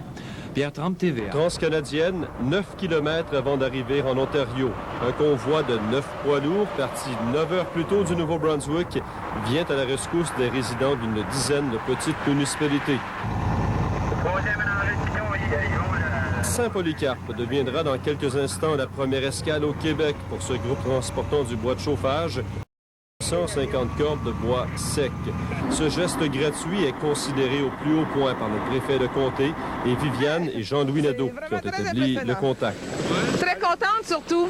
Les gens du Madawaska, c'est des gens très généreux. Ça n'a pas été long qu'ils se sont organisés, je vous jure. Un convoi aussi impressionnant, c'est la réponse à donner à un drame qui l'est tout autant, nous diront les Saint-Onge-l'Évêque de la région d'Edmundston. C'est vraiment dramatique, là. J'aimerais pas vivre ça vraiment, là. J'étais vraiment bien dans ma maison à chaleur. Bonjour, monsieur. Ah, c'est la même chose. J'ai jamais pensé une semaine passée qu'on aurait à venir aider nos amis à côté de nous autres. On est bien contents de l'avoir fait pour les autres. Ça nous fait plaisir. C'est beau, monsieur. Alors, nous autres aussi, ça nous fait bien content d'avoir venu. Ça fait que si un jour la chose nous arrive, là, ça serait apprécié nous autres aussi de l'aide. Ça fait que on vous souhaite bon courage là-dedans. Même, on ne pourrait même pas rentrer par les portes. La région en avait vraiment besoin, même si le courant est rentré à la maison après une fugue inexplicable. Hier, quand c'est revenu, là? C'était dur. Hier, là, on s'est mis à pleurer par arrive. On a eu trop. On s'est couché un matin à 5 heures, mais là, le matin, on va tout rétablir l'eau. Saint-Polycarpe et Rivière-Baudette, c'est les deux pires places. Les initiatives, on ne les compte plus. Il y a même un sergent de la Sûreté du Québec qui a mis son équipe de jeunes hockeyeurs à contribution. J'ai demandé à ces jeunes-là de donner un coup de main. Je suis allé chercher un autobus, ils sont allés faire porte-à-porte à l'Écoto. C'est assez négatif, normalement, notre travail. Puis du jour au lendemain, on travaille avec des gens qui s'aiment, qui se tiennent. Fait que ça m'a beaucoup impressionné. Régent Léveillé, TVA. 30% n'habitent plus leur maison. 25. Condition d'être économe, chaque citoyen a maintenant du bois pour 2 jours. On s'en vient se laver. Grâce à une génératrice de la Ville de Montréal, les gens ont droit à une douche, également tous les 2 jours. Au restaurant, on est aussi solidaire. On a décidé de diminuer les prix pour accommoder les gens parce qu'il y avait de la difficulté à arriver. Ça comprend 5 appartements et demi à 75 degrés. Un patenteux a décidé d'utiliser sa Jetta pour chauffer et éclairer sa maison. Il a détourné le système de chauffage de l'auto, installé un radiateur à l'intérieur de la maison, une capacité de plus de 10 000 watts, l'équivalent de 2 génératrices domestiques. Non, c'est venu comme ça. Vous n'avez pas eu froid? Non. Grâce à son ingéniosité, Valérie et 8 autres personnes ont pu être hébergées et éclairées. À Saint-Angèle-de-Monoir, le principal centre d'hébergement, c'est l'érablière de M. Bellavance. Mais Paul n'entaillera pas ses érables au printemps. Il ne reste plus d'arbres endroyés. Non, j'ai plus d'arbres endroyés. Ça entaille les poteaux. Il n'y a plus de branches. C'est fini. Le maire est inquiet. Inquiet par l'absence de bus, disponible la nuit pour les centres d'hébergement. Il y a une pression qui se fait, je ne sais pas. J'ai demandé à quelqu'un de m'aider, mais il pousse trop fort. Je ne peux pas m'en aller. Si je m'en vais, il y en a qui m'envoient des problèmes. Grâce au concours de l'armée, la messe dominicale pourra être dite.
Et c'est sa jeunesse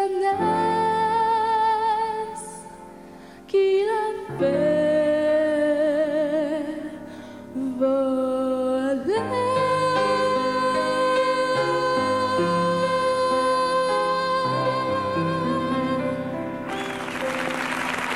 L'électricité, quelques chaumières témoignent de la présence des gens chez eux.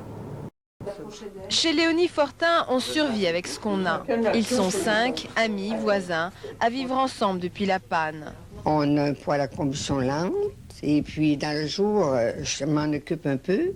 Puis la nuit, c'est Dr. Trudeau à tous les heures qui chauffe le poêle.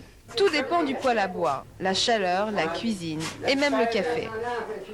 Et la misère partout, les gens vivaient assez pauvrement. J'étais dans un milieu pauvre, alors on était préparés.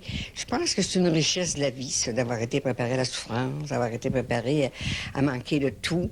Alors, ça nous revient après tant d'années. On est capable de passer à travers cette épreuve à cause de ça. On a l'expérience. On a connu des temps où l'électricité était plus rare autrefois, puis tout ça. Fait que c'est ça la difficulté. Le plus difficile, c'était d'avoir du bois. On en a fait venir de la Beauce. Et maintenant, il n'y a plus de problème. On a également transformé le garage en un immense réfrigérateur. Ici, c'est le frigidaire, même c'est même congélateur. Parce que ça vieillit là, il fait plus froid qu'il faisait au début. Là. Alors, les choses congèlent, on est sûr que les choses se coincent. Alors, on sort le soir, la nourriture, pour l'avoir le matin prête à faire. C'est trop gelé maintenant. Au début, les premiers jours, là, c'était juste bien. Mais maintenant, ça gèle. Est-ce que ça conserve bien les aliments? Très, très bien. On ne perd absolument rien. Pas une bouchée d'aliments perdus. Ici, c'est la débrouillardise, l'entraide, en attendant le retour de l'électricité. Asia Bodley-Gurgis, Radio-Canada, Saint-Hyacinthe. Par Bonnois, je suis rendu à Saint-Louis. Vu que les pylônes sur le chemin Saint-Louis ont cédé. On retourne en ville, sur le pont Mercier.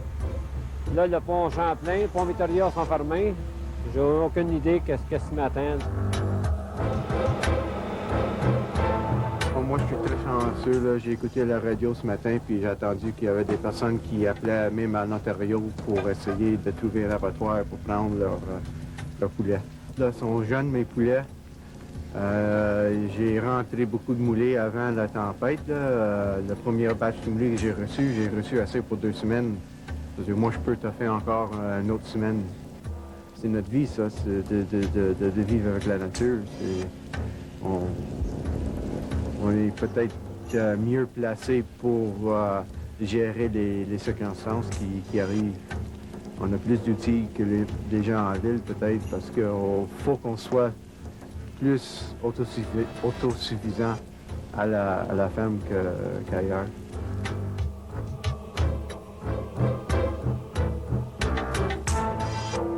Depuis 3 jours, et on ne sait pas quand le courant reviendra. Pour voir de la lumière, il faut sortir du village. Première ferme, tout est illuminé. La grande majorité des producteurs agricoles ont au moins une génératrice. À la moindre panne, ils la branchent derrière un tracteur. Kilo du dessert. Et la vie continue son cours, presque normalement. Gilles Lupien est producteur de lait. C'est surtout durant la traite qu'il a besoin d'électricité. La ventilation de son étable est assurée par des moteurs électriques. Comme c'est une ancienne construction, les ventilateurs doivent fonctionner souvent. Le haut, il fait assez chaud. Puis l'humidité sur les animaux, là, ils viennent qui endurent plus ça. Là. Il y aurait trop d'humidité ici, là? Ah oui, ça stimulerait, là. On manque du courant à 1 heure, puis on rentre dans la table, puis l'humidité monte à vue d'œil. Sans ventilation, les vaches risqueraient d'attraper une pneumonie. L'autre danger majeur, c'est la soif. C'est aussi l'électricité qui achemine l'eau aux abreuvoirs. Chaque vache boit 100 litres d'eau par jour. Gilles Lupien a déjà vécu une panne de courant prolongée, mais c'était en 1961, à une époque où on pouvait plus facilement se passer d'électricité. Mais à ce temps-là, on n'avait pas autant d'animaux. Puis ils étaient habitués, nos parents n'ont pas eu quand ils étaient jeunes. Fait qu'ils se débrouillaient avec ça. Puis ça prenait des moteurs à gaz pour pomper de l'eau. Ils étaient habitués d'avoir ça. Mais nous autres, avec le stock d'animaux qu'on a, là, avec 90-95 têtes, ça prend de l'eau beaucoup. Puis faut pas que ça arrête. Gilles Lupien va régulièrement s'assurer que sa génératrice fonctionne bien, même en pleine nuit. Durant tout le temps que durera la panne, il ne pourra pas dormir plus de 3 ou 4 heures de suite.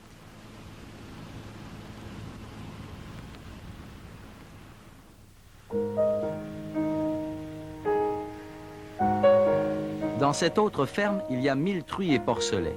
Ici aussi, tout repose sur la génératrice.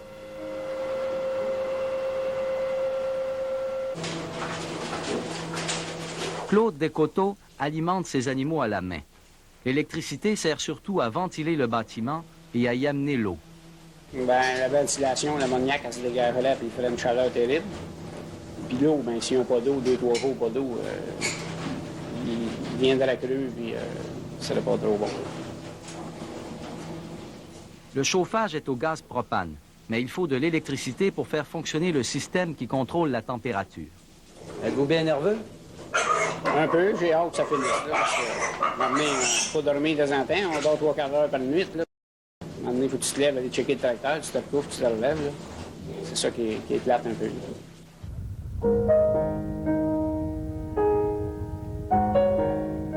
Un peu plus loin dans le rang, il y a même une serre illuminée. À l'intérieur, 2400 petits plants de tomates qui doivent leur survie à une génératrice. Ici, le principal danger, c'est vraiment le froid. À partir de moins 6 degrés, les plants gèleraient.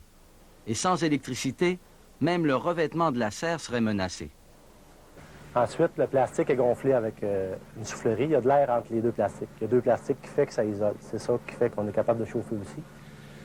Le verglas s'accumule toujours sur le plastique. En chauffant, on est capable d'en faire fondre une partie. Le reste, il finit par couler sans faire de dommages. On arrête de chauffer, le plastique va balloter. Le verglas va s'accumuler, ça va faire une croûte. La croûte En ballottant, elle s'envole et elle perce le plastique.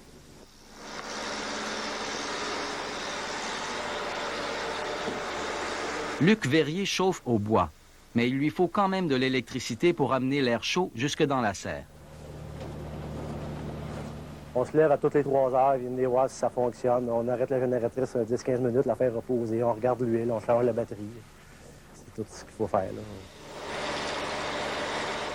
Pour ne pas surcharger la génératrice, il a abaissé la température à 15 degrés, 7 degrés de moins que la normale. Et il n'éclaire que le quart de la serre à la fois. Les plants grandissent 2 fois moins vite que d'habitude, ce qui retardera un peu la production au printemps.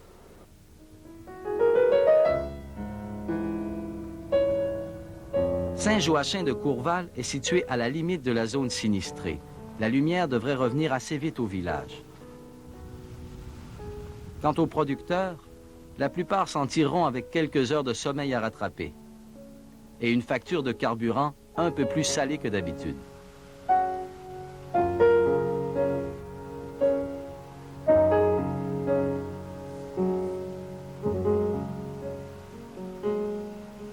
Le 9 janvier.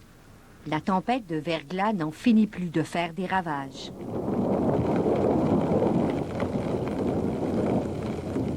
En 5 jours, 80 mm de pluie, de verglas et de grésil s'abattent sur le sud du Québec. C'est une agression terrible pour les arbres. Une glace aussi importante sur un tronc d'arbre peut faire de 15 à 40 fois le poids de la branche. Alors, une branche comme celle-ci, par exemple, quand on regarde toute la quantité, la masse de glace que ça représente, on a vu tout de suite la branche remonter, hein, ça n'a pas pris de temps, c'est que la charge est énorme. Alors sur un grand arbre, un érable argenté ou un peuplier, là, c'est quelques tonnes que l'arbre doit supporter. Le frêne de Pennsylvanie et l'érable de Norvège comptent pour près de la moitié des essences d'arbres de rue à Montréal. Ils ont subi de lourds dommages. Ici, sur le boulevard P9, l'érable de Norvège est omniprésent. Et on a en face de nous un érable de Norvège avec un mauvais embranchement et avec une qualité de bois un peu plus affaiblie. Il y a peut-être un peu de pourriture là-dedans. Ce qui fait que dès que la charge est devenue trop imposante, cette branche-là s'est retrouvée au sol. Elle a entraîné avec elle l'autre branche qui était à côté. Et éventuellement, cet arbre-là devrait être abattu parce que qu'est-ce qui reste dans l'arbre n'est pas assez beau et assez de qualité pour permettre de conserver l'arbre. L'érable de Norvège a été très affecté par le verglas à Montréal, peut-être à cause de son problème de structure? Et souvent, il a des problèmes de mauvais embranchement, des branches trop dans un angle trop aigu, ce qui fait en sorte qu'elles cassent plus facilement. Dans une éventuelle planification, est-ce que c'est un arbre qu'on va... Elle a dû s'en occuper aux petites heures du matin. Seule l'enquête le dira. Possiblement des mauvaises manœuvres qui ont pu faire un déversement d'essence, entraîner l'explosion. C'est un choc de... On ne sait pas pourquoi. On ne sait pas. Quelques heures auparavant, à 50 km de là, toujours dans le fameux triangle noir privé d'électricité, une famille de Carignan vit l'horreur. Appelés sur les lieux d'un incendie, les pompiers trouvent un couple et leurs 2 enfants dans la neige, brûlés à divers degrés. Les 4 ont dû être hospitalisés. Le père et sa fille y sont toujours traités pour des brûlures sévères. La maison, elle, est une perte totale. Un des systèmes de chauffage d'appoint, on ne sait pas encore si c'est le foyer ou la génératrice, est à l'origine du sinistre. La sécurité civile a beau tout faire pour prévenir le public, plusieurs Québécois ont froid et prendront à peu près n'importe quel moyen pour se réchauffer. Et pour eux, la panne et le mauvais temps vont durer encore quelques jours. Les drames de cette nuit viennent allonger la liste des tragédies reliées à la tempête de verglas. Laisser la Tasmanie complètement ravagée. L'Australie est particulièrement touchée par les incendies de brousse.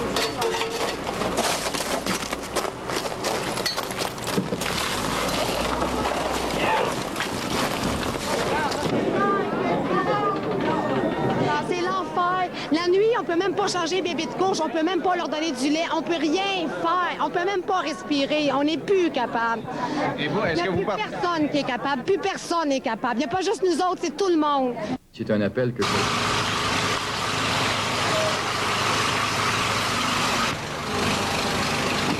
descendre comme ça jusqu'à... On cogne aux potes.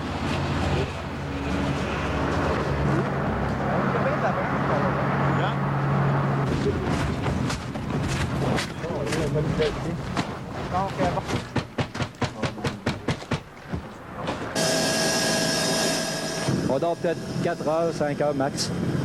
Mais on n'arrête pas. C'est l'étendue, c'est tellement grand, là, on ne sait plus où donner de la tête.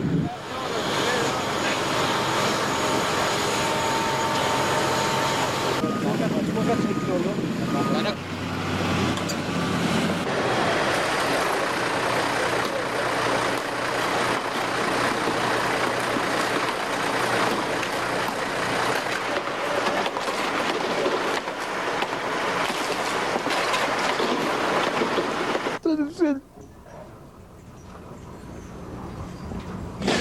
Il vous faudrait d'autres génératrices? Oui, mais je me sens très bien parce qu'on est des cultivateurs établis. Il y a bien des jeunes qui ne savent pas comment passer au travail. Ouais, ces affaires sont là, donc elle doit être ici. Vous êtes à la cafétéria? Oui, on va les vérifier. Oui.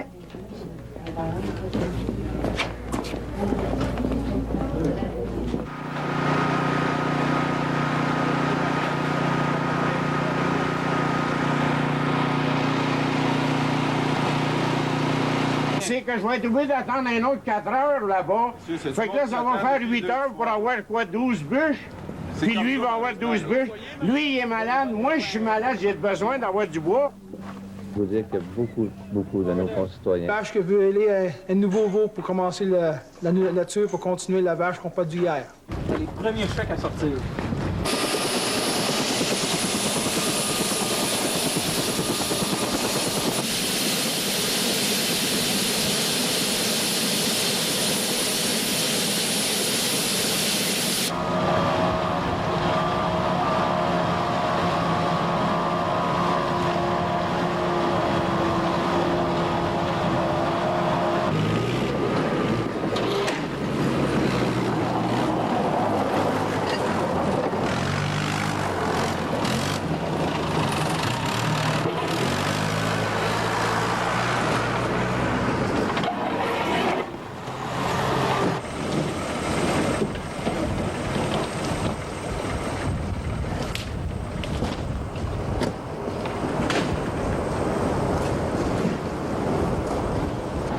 Gel.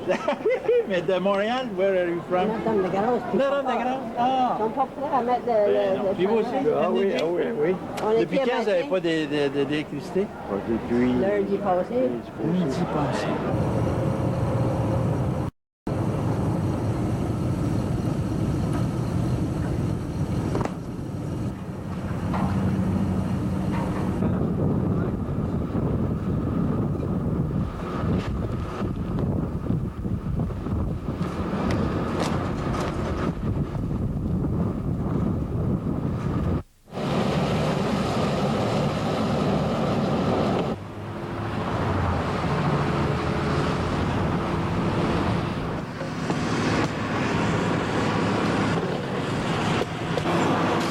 Faut la remettre debout, la province-là, quoi.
Il en vient de Port-de-Muel, de Sept-Îles, du Saguenay, du Lac-Saint-Jean, de Val-d'Or, de la Beauce et de Nouveau-Brunswick.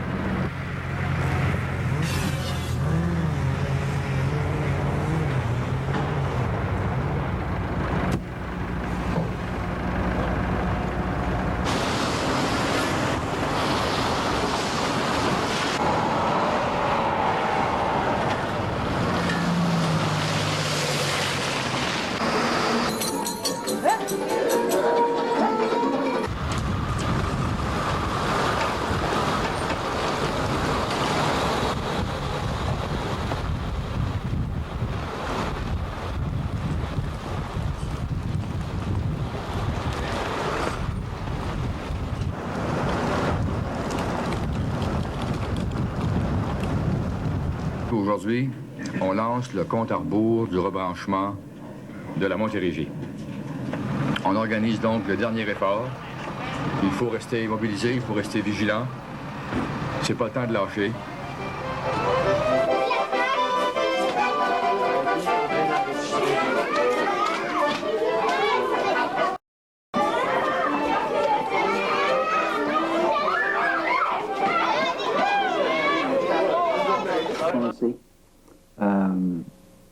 Être frustré par les gens qui travaillent, qui essayent de nous donner le courant de nouveau.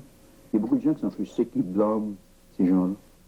Alors, au moment où on se parle, dans l'ensemble du Québec, il y a, au dernier décompte, donc 1 300 000 foyers, familles qui n'ont pas d'électricité. Donc, c'est à peu près un Québécois sur deux, c'est à peu près ça. Sur la Rive-Sud et en Montérégie. Ça demeure la région la plus durement touchée, toujours, au moment où on se parle. Il y a 195 000 foyers dans l'île de Montréal qui sont privés de courant, 145 000 dans les Laurentides et dans l'Outaouais et 11 000 en Beauce. Et comme si ça ne suffisait pas, 20 pylônes se sont écrasés en fin d'avant-midi, tout près de la jonction de l'autoroute. Les missions autour de Saint-Hyacinthe, par exemple, autour de Saint-Césaire, qui est ici, au sud de Saint-Hyacinthe, dans le secteur Rive-Sud, Longueuil, il y avait aussi dans le secteur plus à l'ouest, au sud du lac Saint-Louis, dans la région de Mercier, aussi dans la région de Saint-Jean. Alors, il y a 15 missions, mais chaque mission est chargée de rétablir le réseau de distribution en reconstruction.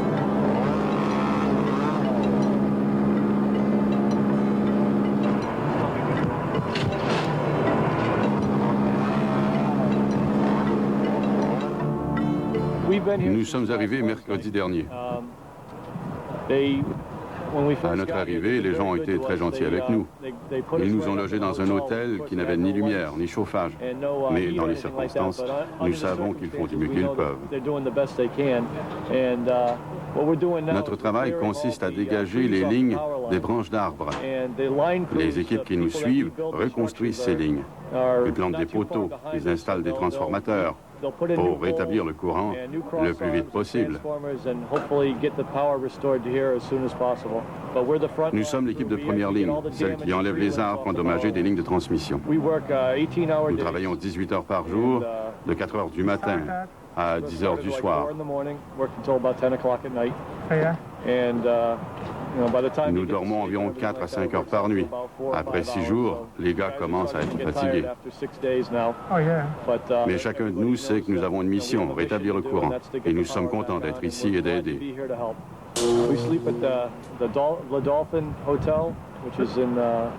Nous dormons dans un hôtel de Saint-Hyacinthe. Et nous mangeons dans un hôtel voisin qui sert des repas chauds. It's your first time here? Yes, sir. Yeah. First time.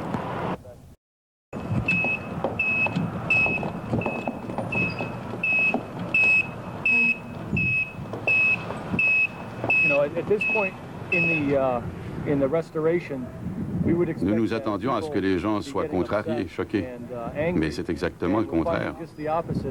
Les gens du Canada, de la grande région de Montréal, sont extrêmement polis, accueillants. Ils nous offrent du café et de la nourriture. Nous sommes surpris.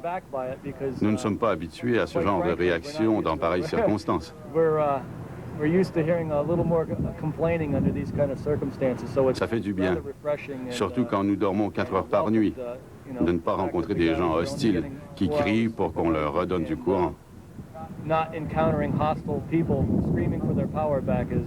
C'est apprécié. Nos imperméables ont été déchirés à grimper dans les arbres. Hydro-Québec nous en a fourni. Quebec Hydro has provided us with new rain gear because it's all being ruined doing this work. So, and ice spikes for our shoes. Et des crampons pour nos bottes aussi.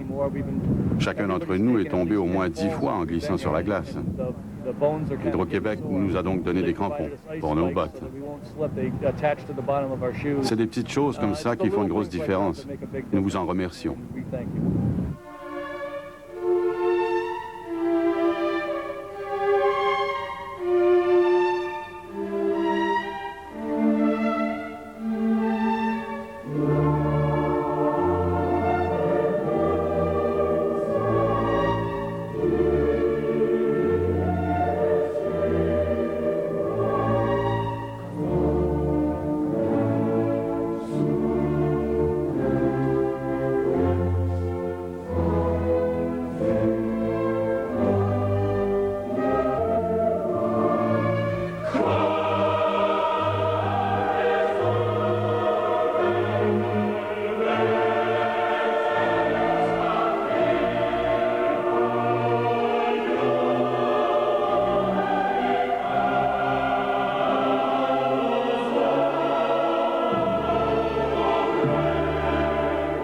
rendu à la 5e étape pour chaque mission.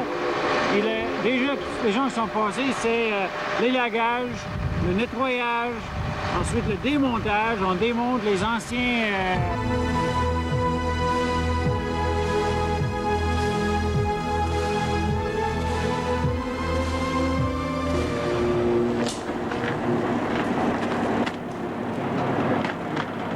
Ça n'arrive pas de tomber.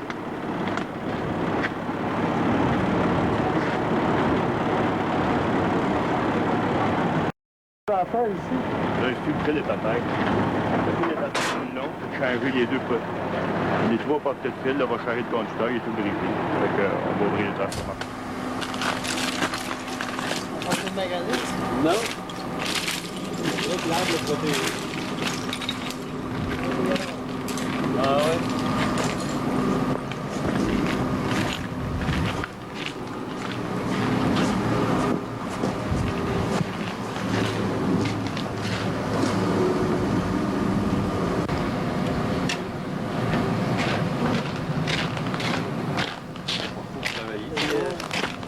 Ça vient avec d'autres choses, on va les distribuer dans la séparée. L'autre, on va le ramasser à la fin de la job. Ah ouais, ça, il n'y a pas d'urgence. Bon, demain, bon.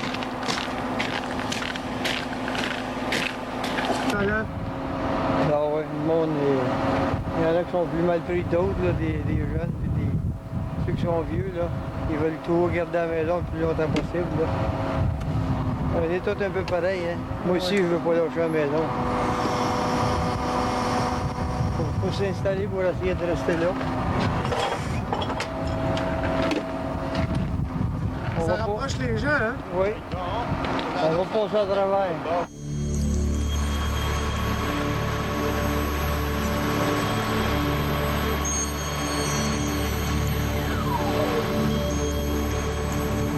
C'est pas l'argent. L'argent, ça devient secondaire. Il y en a qui veulent. Alors, c'est quoi? C'est le plaisir. Découvrez Pierre Pellado, l'homme derrière l'image. Immédiat d'être à l'origine de la rupture avec le père de l'enfant. Absolument qu'on dégage la voie.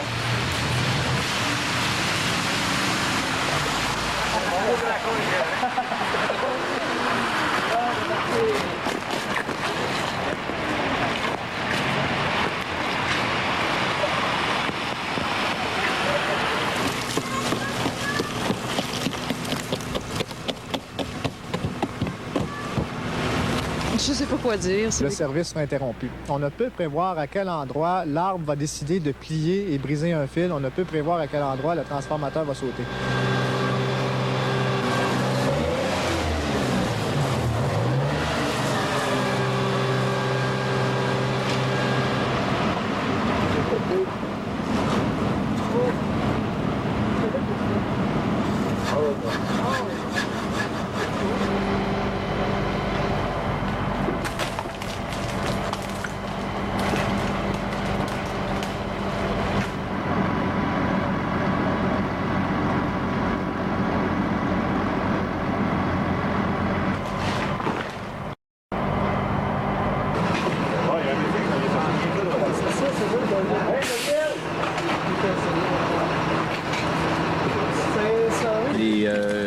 Vous aviez également les transformateurs qui explosaient et il y avait des éclairs et des nuits d'horreur.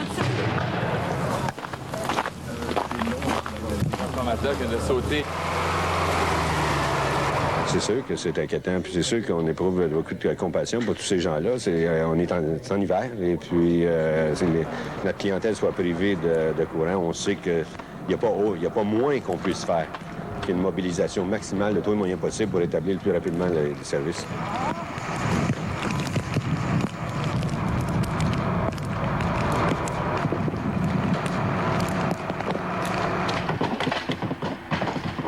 L'eau, elle monte à Videuil, ça montait, il n'avait chez le voisin là, à peu près là, 2 heures, puis là c'est rendu là, puis je suis sûr que ça va se rendre au boulevard.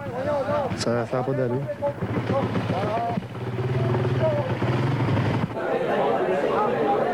Le métro, tout le réseau est en arrêt. Le réseau au complet est en arrêt.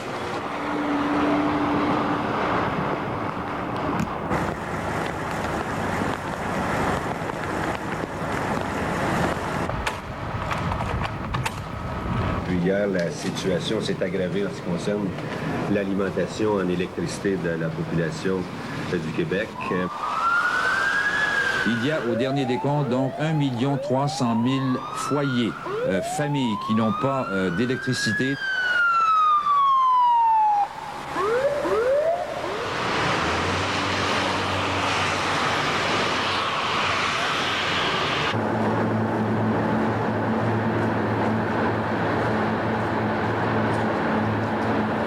La famille s'entraide et les voisins et les amis. Nous avons tous des frères, des sœurs, des cousins.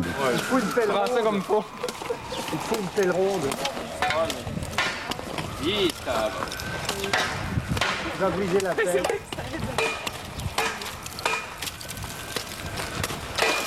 De communiquer avec... Danger, c'est là.